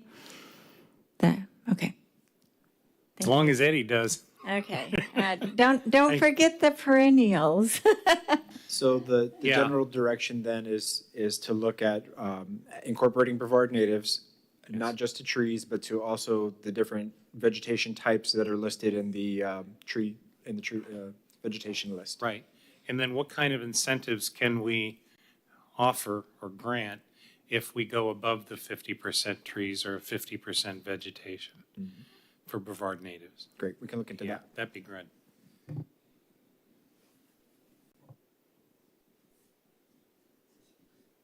I guess we're done with that one. Good luck finding incentives. Like I said, I don't want to slow this train down. But I have one idea that I Okay, please, came up tell. with.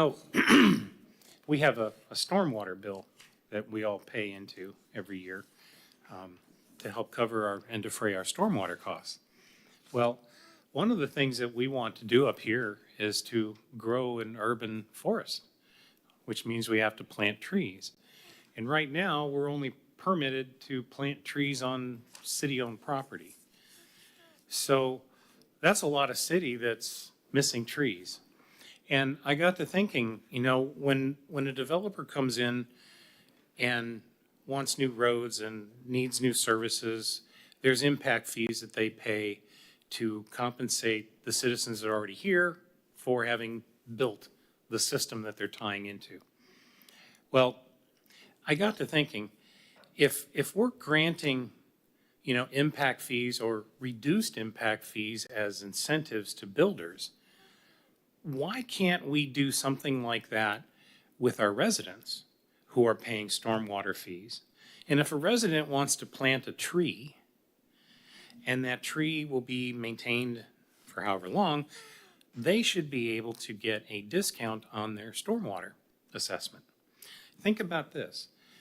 A mature tree, 10 inches in diameter, oak tree, will consume 1,000 cubic feet of water in a day. And a larger tree can consume twice that. So if we gave a discount for someone that, say, planted 2 trees on the boulevard along their roadway and it's in their land and they take care of it, then they could achieve a couple of discounts for having planted and maintained those trees and just registered them with the city and with us. That puts them in the same rotation as the city's trees, and whatever maintenance we're going to be doing to maintain our canopy, it adds them into that rotation as well. But it's an incentive for people who are already living here, who have already bought their home, to get a discount off their taxes if they plant trees to grow and participate in our urban canopy. And we can have requirements for what kind of trees and size of trees or minimums or standards like that, things that we can talk about. But the idea was simple, is that we use those kinds of things as incentives to get people to move in the right direction. So that was one that I came up with. I don't know if it'll work or not, but I don't something know. worth I asking. mean, the city council just raised stormwater fees because we don't have enough money to fix stormwater. So they just raised it. So I'm not sure that a reduction in stormwater. I met with Kevin, and they intend to raise stormwater fees 10% for the next decade.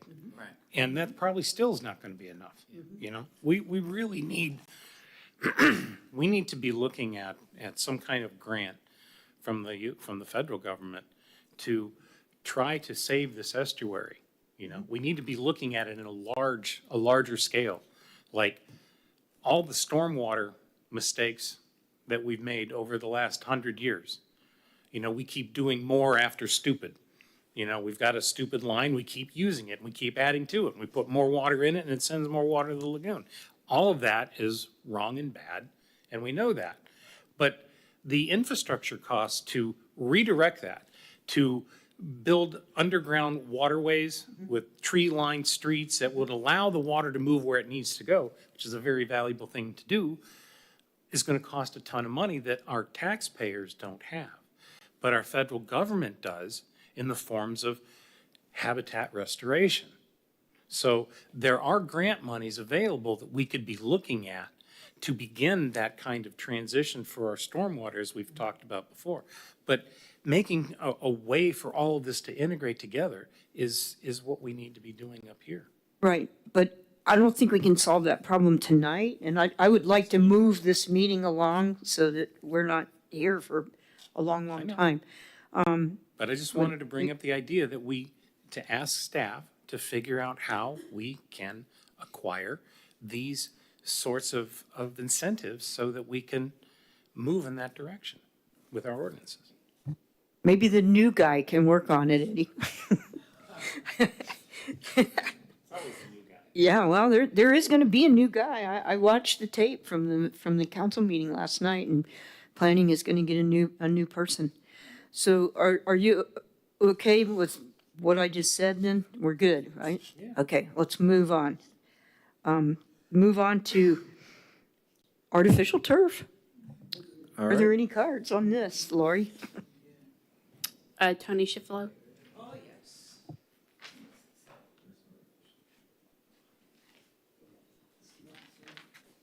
Cephalotropic Street. What a stupid idea. The ordinance right now says there shall be no artificial turf. Period. End. And all day I was reading y'all's staff reports, Eddie, and I'm thinking, wow, this is good about the CRZ. I didn't understand it because it's too much like trigonometry to me, so I just sort of skipped over that. And I got down to the native plants and I saw 50%. Okay, that's good by me. And then I got to artificial turf. What in the heck is that doing? Sound guy. What in the heck is that doing? Coming full blown. Article after article after article. And then I get down to number 13. When installed adjacent to a seawall, artificial turf shall be pinned or staked behind the seawall. And this is Titusville on the Indian River Lagoon that we are desperately trying to save, and our staff writes in artificial turf next to a seawall?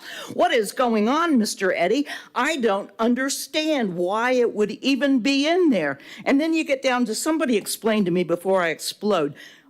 Number 16, artificial turf installed in compliance with this section shall be considered as a 100% pervious area. Doesn't pervious means that the water soaks through like grass and ground and dirt? And we're talking about artificial turf that's got to have some regulations written up there above all of this stuff about how it's got to be so much inches of water per hour or per day or per year. I forget the statistics, but you know, they're being very specific. But never in there anywhere does it say how much artificial turf I can put out in my yard next to the seawall. Mr. Perez, I believe you live on the river and you have a seawall, but it doesn't limit how much artificial turf you can not attach to the seawall, but you can put right behind it. Jiminy Cricket, what is wrong? What is wrong that this is even being considered? Can I go on, or how do I have? I don't really have anything else to say except what a stupid idea. What is wrong that they're even considering allowing artificial turf next to a seawall when the city is, the river is dying. The river is practically dead, and we're going to allow artificial turf, but what, an inch away? I'm going to just tell you a little story so I stop ranting. The hurricane knocked down some of the fence panels around my historic home. House is fine, but the fence, man, it's only 6 years old, but it fell down. So my husband is just really a fanatic, and he drives me crazy. And he's concerned about when he's putting in the new fence panels that he's hand-painted with, you know, really premium outdoor exterior paint. Now he wants to lift them up so they're not touching the dirt, and he's kind of scunched it away from the sidewalk side and then scunched it away from the back side where he's putting the panels. And I could see him helping Mr. Perez put some artificial turf down by his seawall because he's going to try and have it not touch. What kind of ordinance is this allowing artificial turf anywhere near the river? And how come there's no definition about what size and limiting maybe a square foot or maybe a square yard? What do we need artificial turf at all when the ordinance says there shall be no artificial turf? Me too. Makes me crazy. I think that this came up because the variance board is getting more and more requests for artificial turf And I think one of the requests was from a family that has a special needs kid or something that's allergic to grass or something like that. Yeah, I was here for all that, Miss Thompson. Excuse me for interrupting you, but I want to, let's this meeting move on too, because I got to go home and keep my crazy husband from taking down more fence panels because this board is loose and one is touching the dirt. This came up because I think when we inquired how many variances, there were like, what, 2 or 3? And one was a special needs. Okay, let these people that have special needs come and get a variance if they need it. Do not allow helter-skelter, because we can hardly get any grass to grow in our yard, and he might like the idea of artificial turf, and there's no stopping that with this ordinance if you pass it. Please suggest that it just be totally removed. That would be my suggestion. Thank you. And variances if you need it. My turn? Yeah. Can I say a word or two? I totally agree with you. I don't see the problem with having Board of Variances consider 3 or 4 variances on artificial turf a year. That'd be just fine, even I don't get it. But, okay, if they want to add some artificial turf, definitely don't put it by the seawall. I mean, the waves coming over the seawall are going to tear that up, and it's going to be in the lagoon. Wouldn't you think so, Tom? It's going to tear it up, and we're going to have all this artificial, well, maybe instead of seagrass, we'll have artificial turf in the lagoon. Okay, but I don't think that's what we want. I don't think manatees and the guppies and all that's going to like the artificial turf. They're likely to eat it, and they'll be full of plastic like we are. But no. I could see some limited along this, if you have a little strip like this between your house and the neighbors, maybe, and it's hard to get in there and mow, maybe a little strip like that. But I don't think the whole backyard, which is what I read, could be artificial turf. That's just too much. But maybe a little strip here that might be allowed. But I really think the Board of Variances can handle these requests. And I think Tony's right. Leave the way it is, prohibit artificial turf, and leave it the way it is, and then let the Board of Variances deal with it. Thank you. Any more cards, Lori? Mary Spar?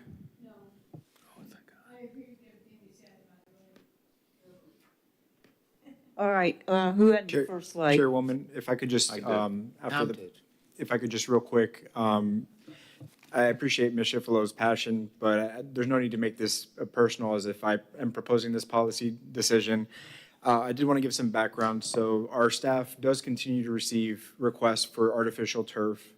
It's a routine request, and we continue to try to point out that it's prohibited. However, there have been a number of variances approved to allow it. And the issue is, if a variance is approved, there's no standards for what quality, where it can be located. And so this is an attempt to get out in front of that and to allow it in certain areas. It's a policy decision by council whether to adopt this ordinance. Thank you. Thank you for that clarification. Member Perez? For those of us that aren't aware, we have a major plastic problem in the world. Okay, I mean, these are estrogen disrupting compounds that are causing lots of crazy things in humans, as we're beginning to find out. Fertility in males and females, for one. And this is just the beginning, because the amount of plastic that's out there that's continually degrading into minute pieces that are actually absorbed by us and are already found in even the brain, okay? So we are destroying ourselves, okay? And just based on that, I would not even consider a variance for anybody, okay, to have AstroTurf anywhere, but certainly next to the lagoon.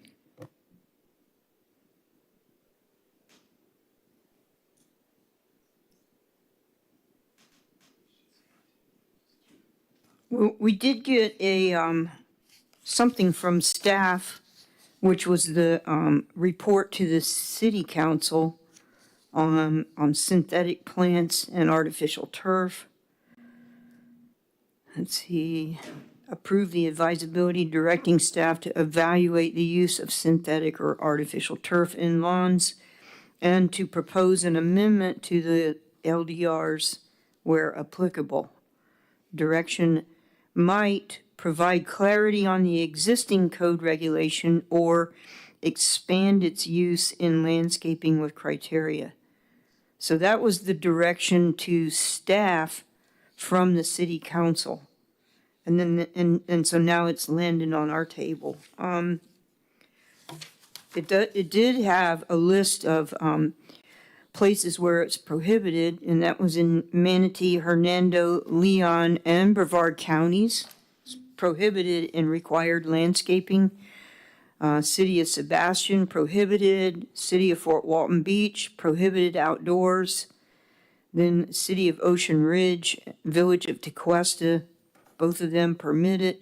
In Brevard cities, synthetic or artificial vegetation is not mentioned in any local city code. So we would be, I guess, the first city that would mention it in our codes if we move forward on this.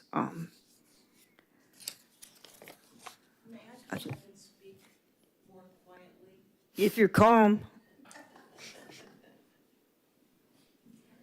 Eddie, I didn't mean anything personal. Actually, as I was reading everything, I'm thinking it was Brad Parrish who did those revisions about the artificial turf, because he's the one who introduced it. And of the cities that you mentioned that do permit it, I spoke on this when it came to council, and they're both suburbs of Miami, Greater Miami. And one has a population, I don't remember the exact numbers, but one was around 6,000 and the other was under that. So those are the size of the towns that allow artificial turf. So if it's a problem and people are coming and staff doesn't have anything to say to them other than, well, you know, it's not allowed, but if you get a variance, then we can't control it.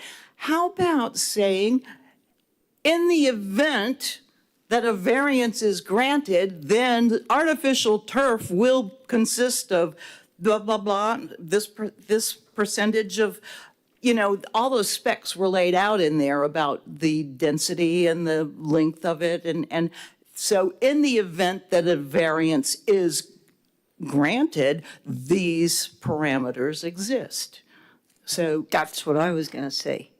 Only I was gonna recommend that we take out any reference to artificial turf being next to the Indian River Lagoon.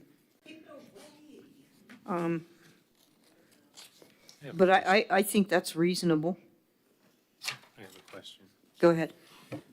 Eddie, in light of what Tony was just saying, is it possible that we could require a conditional use permit in order to utilize artificial turf instead of a variance approach? It's a good question. I think that would address what you're trying to get at, is to see some information and get a public hearing involved to get approval. Right. The way that it's written currently, the artificial turf is not written out as a use, it's written as a landscape material. So that would need to be a shift in the way that it's incorporated in our code, so that it's no longer considered the way it's written, it's in the landscape technical manual. Right. So it would need to be addressed in the land development code and call it out as a use and say we're allowing the use, like similar to, so like a use might be an accessory dwelling unit. That's a use that's, we have zoning criteria on where that's permitted, which zoning districts. It's harder to do that. I don't see how we would be able to show the zoning districts. I mean, we could pick all of the residential subdivision, residential zoning districts, but making it a conditional use is something that we could look into. You know, on the fly, I don't have an answer. I think that would provide us with a better end result. Mm-hmm. If we do find somebody who absolutely has to have artificial turf, then there would be a mechanism with which they could actually ask for that. But I think if we were to change the code so that it was not allowed unless you had a conditional use permit and laid out these criteria inside that CUP, I think, or that conditional use permit, I think that would be a better way to go than to leave it open like this and just wait for, a variance complaint, to come through. Where we have no say, I mean, we could put, sure, up to 6 square feet would be allowed. Could be one of the line items we would add. So you get a postage stamp, for a doormat or something like that. But beyond that, you can't run it from the Indian River to US 1 at Tom's place just because. So we could do something like that. But it seems to me that the right way to put the control over this is to make it a conditional use that has to be justified, as opposed to just simply asking for a variance and getting carte blanche at that point. Good, that's some good feedback, so we can take that back and see if we can draft the ordinance to be where artificial turf is looked at as a use instead of a landscape material. Yeah. And also, we need to consider how far from the body of water. It cannot be, okay, if you're gonna put it by seawall, then you gotta do all these nice things.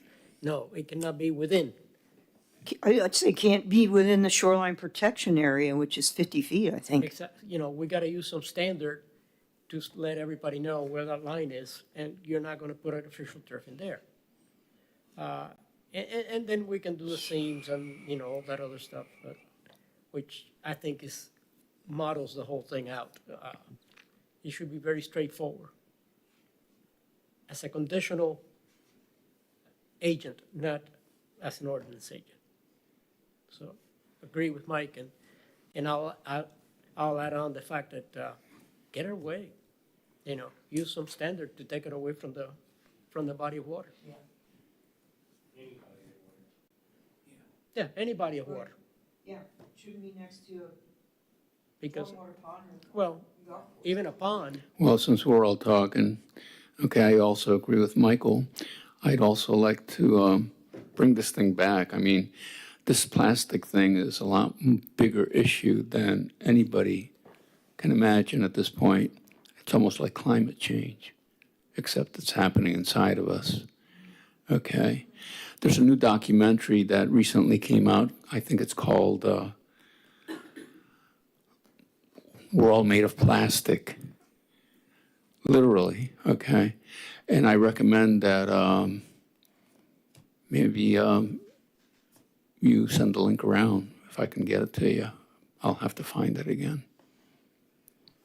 Because I think it's that important, certainly for the Environmental Commission to be aware of it as we're,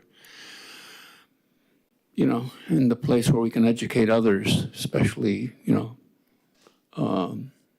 the other commissions that may be recommending variances and city councils that are controlling our lives. I still think a conditional use permit would be something to really consider, because just in itself, it implies to the user that there's a reason why because we not only have the water issue, and the plastic in the water everywhere, but the sunlight. Our sunlight is so nice and strong, and a lot of these artificial turfs are made for areas with a lower level of sunlight than what we get, a much weaker version of the sunlight that we get. So we have in here things like 15-year manufacturer's warranty. Well, a 15-year warranty on your roof in Florida is going to last you maybe 10 years, right? Because everything breaks down so fast from the sun. The same thing goes with that. There's not only being at Tom's place near the river, it's everywhere where we are. When it rains, tiny little bits of those plastics are coming off, and maybe not so much at first, but it's pretty fast that those little microplastics are going into your yard, through your dirt, going into the aquifer, and going into every plant and animal that we eat. So I think a conditional use permit, if we have to have with special, requirements that are really stringent and make people pay through the nose for it. for that little postage stamp piece of phony green stuff for their cat to scratch on or something.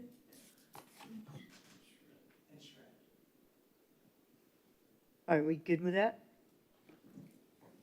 Okay, so that concludes at least this part of staff reports. Do you have anything else while we're on 10A, which I think is staff reports? Just to share Eddie? that, so at your next meeting in January, the new sustainability planner will be here. So we're very excited we'll also have our new planner.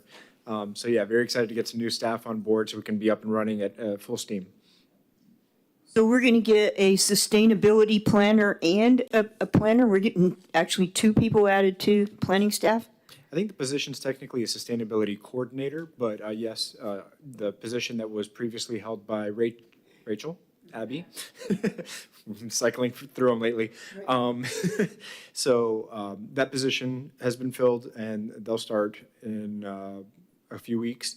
And then the new position for planning will open up. Will we? Fantastic. Will that meeting be recorded in January? Well, let's see, technically, December would not be recorded, so January should be recorded, because I think the people would be interested in seeing the report. Sure. I don't know, but we can find out and let you know. I think it would be good if people could see it. Eddie, who's the new planner, by the way, or the resiliency person? Her name is Lily. Galeo? I don't know her last name. We'll see how long Lily lasts. All right, so we're done with staff reports, right? That's all for me. Thank you. Okay, Eddie, thank you. All right, so now we are moving on to agenda item 7, old business, which is the Native Municipal Tree Canopy and Landscape Management Trust Fund. So I'm going to turn it over to you, Michael.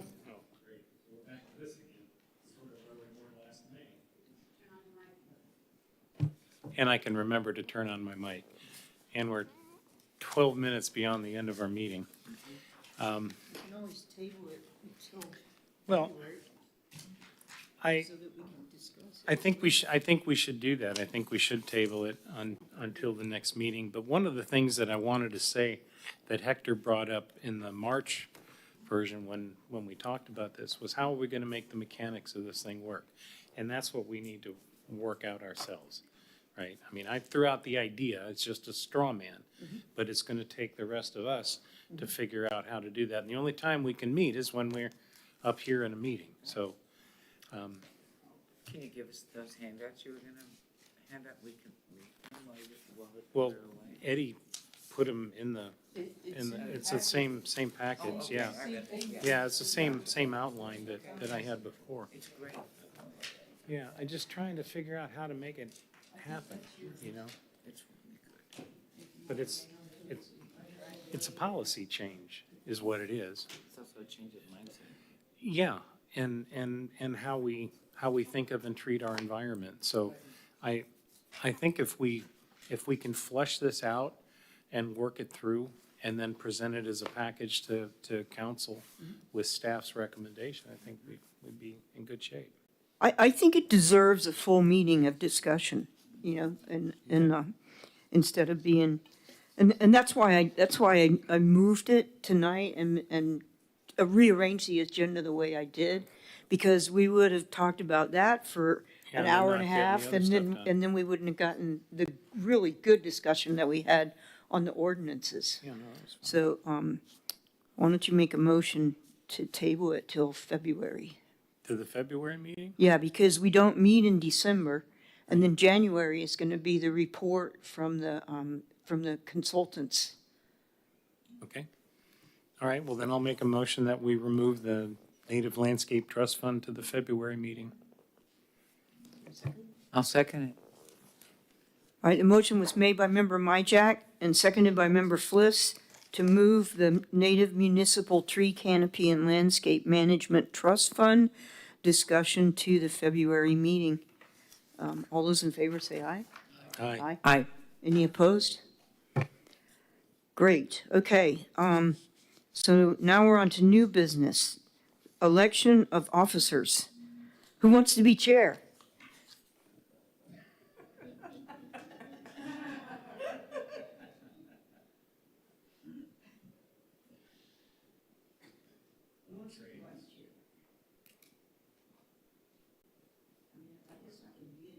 All like it. I'd be happy to take the chair for.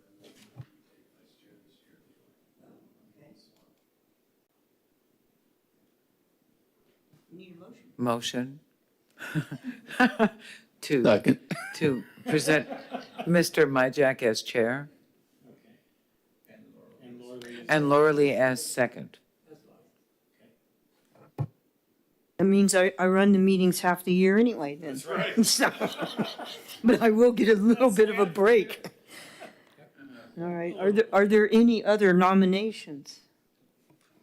All right, the motion was that member Myjack would be chair and member Thompson would be vice chair. All those in favor say aye. Do we need a roll call on this, Lori? Aye. Aye. Okay, aye. Aye. All right, that was quick. Petitions and requests from the public present. Does anybody have any strength and want to come up? Come on up, Mary.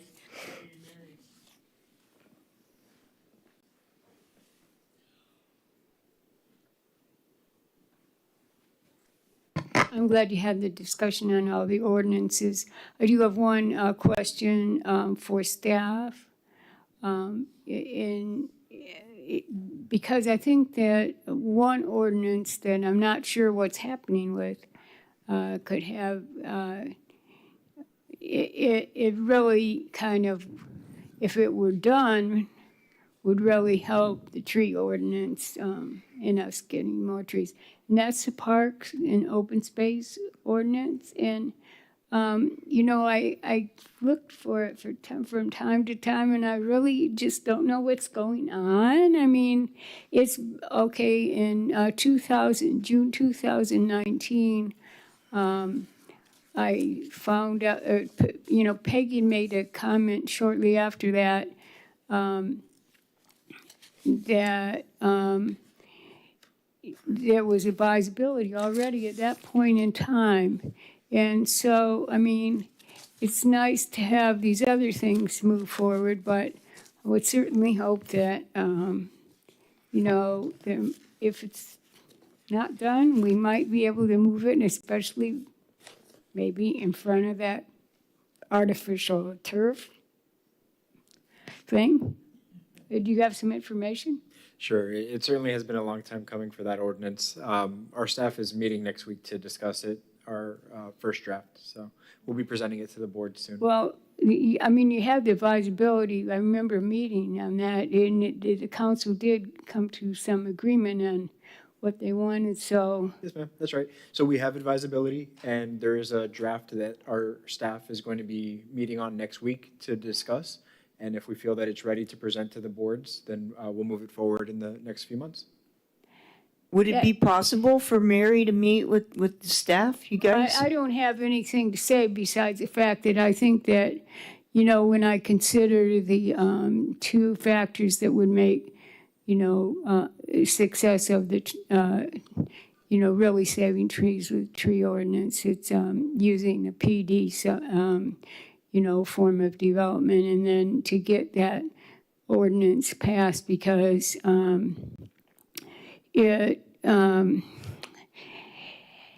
it allows you to use a stormwater pond as open space if it has benches, walkways, or fountains. Now, that, in other words, you could have basically most of your open space as these stormwater ponds. And, you know, that kind of lets them get away with other things other than saving the existing canopy on the site. So, And I do believe that when you had the second, you know, when there was a check-in for the council, that Jolynn had been in favor of, I think it was her, you know, limiting that to 50% or something like that. So, you know, I know you'll find out the details later, but it sure would be great to get it done at last. Thank you. Anybody else for petitions and requests? All right. So, as far as, I don't put my agenda away, that wasn't smart. Okay. All right, so, we got member reports, and we also have discussion of future agenda items, but I think we're good on future agenda items because we don't meet in December. January is gonna be the, a future.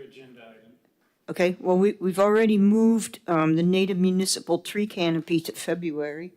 So let's do future agenda items and then we'll do member reports. So you have the floor. As per Stan's discussion at the beginning of the meeting, we need to begin to look at this idea of whether we want to even maintain fountains anymore, except for possible aesthetic purposes. But from the functionality perspective, we need to be looking at replacing them all with bubblers. And I think we need to look at that as a comprehensive thing through the code. So I'd like to put that on the agenda for us to discuss with staff's background. I agree, and actually I wrote that down, future agenda pond bubblers. So why don't we add that to the February meeting also? That gives us 2 good discussions for February, and I think that's enough. Okay. All right, member reports. Who has a report? I do. I would like to request absentee excuse for the month of January and February both. I'm going to be out of the state. And so I will be back on March meeting. You take me back. It'd be helpful if you would email our staff so we have something I to will. attach to the agenda item when we send it to I city will. council, but we can absolutely I forward just that on. wanted for the record, Thank you. just to ask for that. Sure. Excuse that. Thank you. That's January and February. Me? Okay. All right. So first thing, I sent a document to you guys that I got indirectly from Kay about the role of trees in urban stormwater management. I don't know if you guys had a chance to read it. I found this to be just an absolutely excellent article, and there's a couple of paragraphs that I wanted to talk about. First is this idea I'd not considered before that's called canopy interception loss. And what we're referring to is when it rains, the rain first falls on the tree, on the canopy of the tree, and it wets the leaves and it wets the bark and it wets the stem. And if the rainfall is such that that's all there is, then it can evaporate and go right back into the atmosphere without ever creating any stormwater. And the funny thing about this is the amount of stormwater that it captures. So I wanted to read you, the capacity for abstraction of precipitation on tree structures is initiated at the onset of a storm event.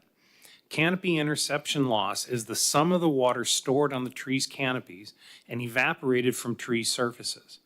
Interception loss can be measured indirectly by subtracting the stem flow, that's what falls down the stem of the tree, and throughout the tree, or through fall from gross precipitation missing the tree. Stem flow is water that runs down the tree stem or bole to the ground surface, and throughfall is water that passes through the canopies and drips off tree surfaces onto the ground. Stemfall and throughfall are either infiltrated into the soil or runoff is initiated. Canopy interception loss protects water quality by reducing the volume of stormwater runoff and by reducing soil erosion and pollutant washout. The forest type is key. If it's a closed canopy, you can expect in hardwood forest to have approximately 18 to 29% captured by interception of a rain event. And if it's a coniferous forest, it can be 18 to 45% of stormwater is captured and re-evaporated. Now, it's different in an urban area where you don't have a complete or a full canopy coverage. But the surprising thing is that these trees in the urban areas actually hold more water individually, even though there's fewer of them. So the amount that it can contain can be between 19 and 21%. That's actually been measured in North Carolina residential property. So this idea of creating an urban forest is a way of reducing our stormwater, pure and simple, just by the canopy that it grows, not even counting what it absorbs and the rest of it. And I thought that was a really interesting analogy, and I wanted to bring it to the table as we continue to talk further. And the other piece of the report that I wanted to make was I attended the 1,000 Friends of Florida seminar today on the Burt Harris Act. And I learned a couple of things today that I found quite surprising. The most effective use of the Burt Harris Act is actually not found in court. It's being used by developers to beat small towns and to basically beat up the government to do what they want to do. They do that because they threaten lawsuits. But if you look into the Burt Harris Act itself, it specifies that the amount of gain that they would have potentially lost has to be based on current use, not future use. Not, I want to put a 10-story building there and I'm going to make lots of money and you owe me for, it doesn't work that way. If the land is a wetland and it's not been improved, it's still a wetland and not been improved. And it's compared against the loss of that value against the loss of what they claim they've lost. So in order to do that, it has to have a current appraised value. And if it doesn't have a current appraisal value, then you cannot compare. And therefore, you do not meet the burden of the Burt Harris law. Wow. Wow. Okay? So, yeah, it's been used as a big stick, but it's really a carrot because there are more safeguards for government on how they have to. I'll give you an example. If somebody files a Burt Harris Act, they have 90 days. The government has 90 days to respond. And if they fail, not the government, but the person fails to provide all of the documentation in order on time, then the whole case is thrown out because it's a particular type of law that it requires the criticality of this to be done in a certain amount of time so that the government's not left hanging and the person's not left holding the purse either. So it's a very efficient process once it gets started, but it's not something to be afraid of. And we should be making laws for good government. We should be able to say, to reduce the zoning density on a parcel of land in an area of land without that infraction of it becoming a Burt Harris taking. And another thing is if the property had been owned since before, I want to say May 11th of 95, but it's some specific date, then the taking doesn't account either. It has to be after that date. So you can't use older laws saying, oh, well, I had this, but now I have. It doesn't work that way. And they only have 1 year to file a complaint. If we were to make a change, like let's say we outlawed any filling of any wetlands in the city of Titusville, and we notify all the property owners, they have 1 year to complain. If they do not file that complaint, the 90 days doesn't start. And after 1 year, they can no longer file it. It's disbarred. It's not available. So we can make these decisions to do the right thing for the future and the long-term planning of our city. And we don't have to be afraid of being beat up with a Burt Harris stick. That's what I learned in the thing today. And it's available on Thousand Friends of Florida tomorrow or the next day. It'll be available for you. There's Richard Grosso, who was our attorney for Right to Clean Water, was the primary introduction speaker, and there were two others that have both been litigating these. And the really interesting thing is that there hasn't been a Burt Harris filing that won in over 2 years. Can you repeat that name, Thousand Friends of Florida. 1000fof.org, I think, is the website. But you can just search for Thousand Friends of Florida, and it'll be their latest webinar. They do one a month, or sometimes more. It's the name of a man, I can't think of it, but it's a lecture series. Yes. And everything's archived. I mean, it's incredible Yeah. webinars, incredible. Laura Lee's a sponsor, by the way, of Thousand Friends of Florida. Any other reports? Hector? If there are no more, you've heard about all the rains in Spain. Almost 300 people have lost their lives. So going back to what you were saying, what happened in Valencia was Valencia does have watersheds because people could understand why did I flood. Well, they developed a series of gateways to take the water out from the mountains to the sea. Valencia is a beautiful seaport. But by doing that, they took out the trees.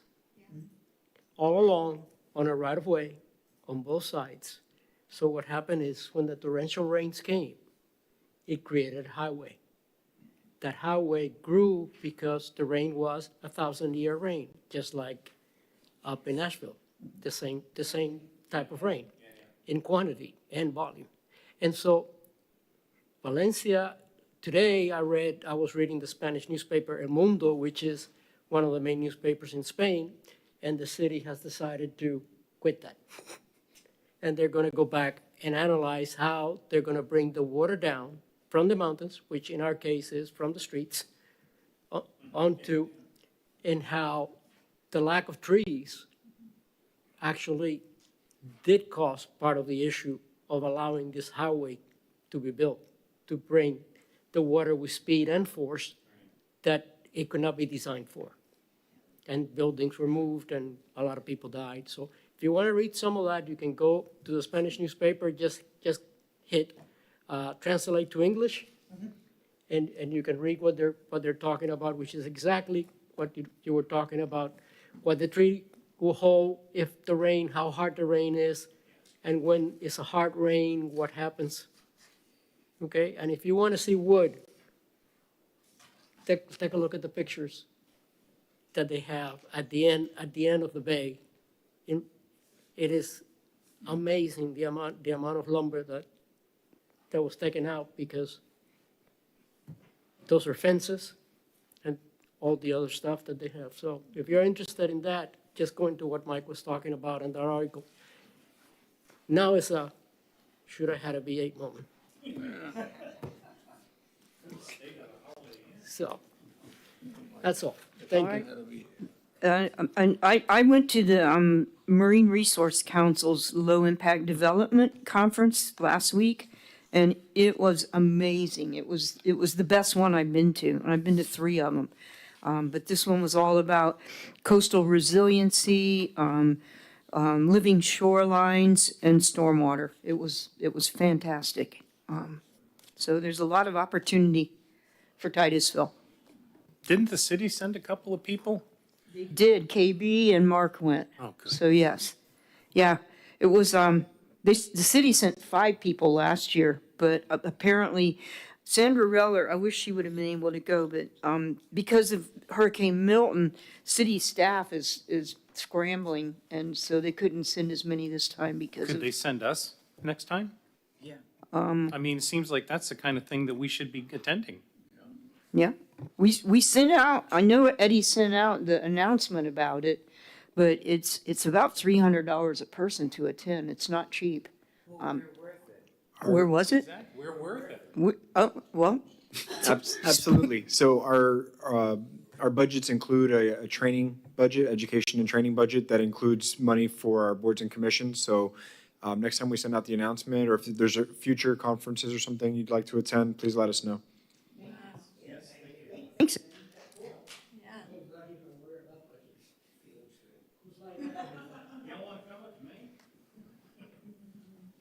All right, thank you very much. This was a good meeting, guys, and I appreciate everybody's participation and attention, and happy Thanksgiving. And happy Christmas, too. Merry Christmas. Yeah, and whoever's getting reappointed, I think we're supposed to go to the city council meeting on November 27th, I think. I wasn't aware of that. I can look it up and Okay. send that out to everybody. Yeah, thank you.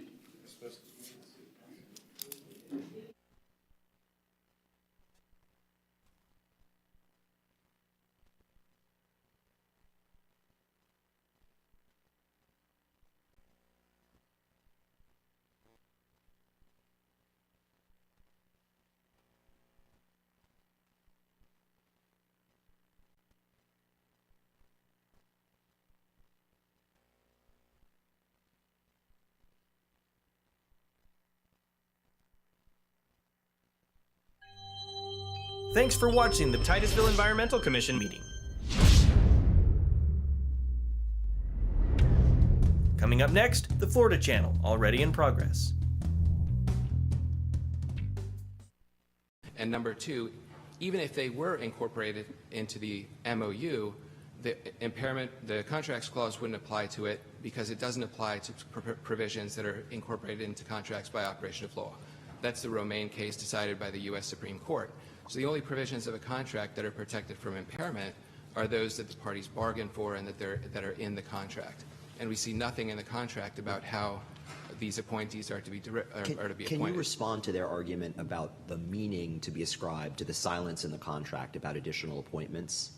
Can you do that? Yes, Your Honor. So they rely on a negative implication. So the contract itself says that FAU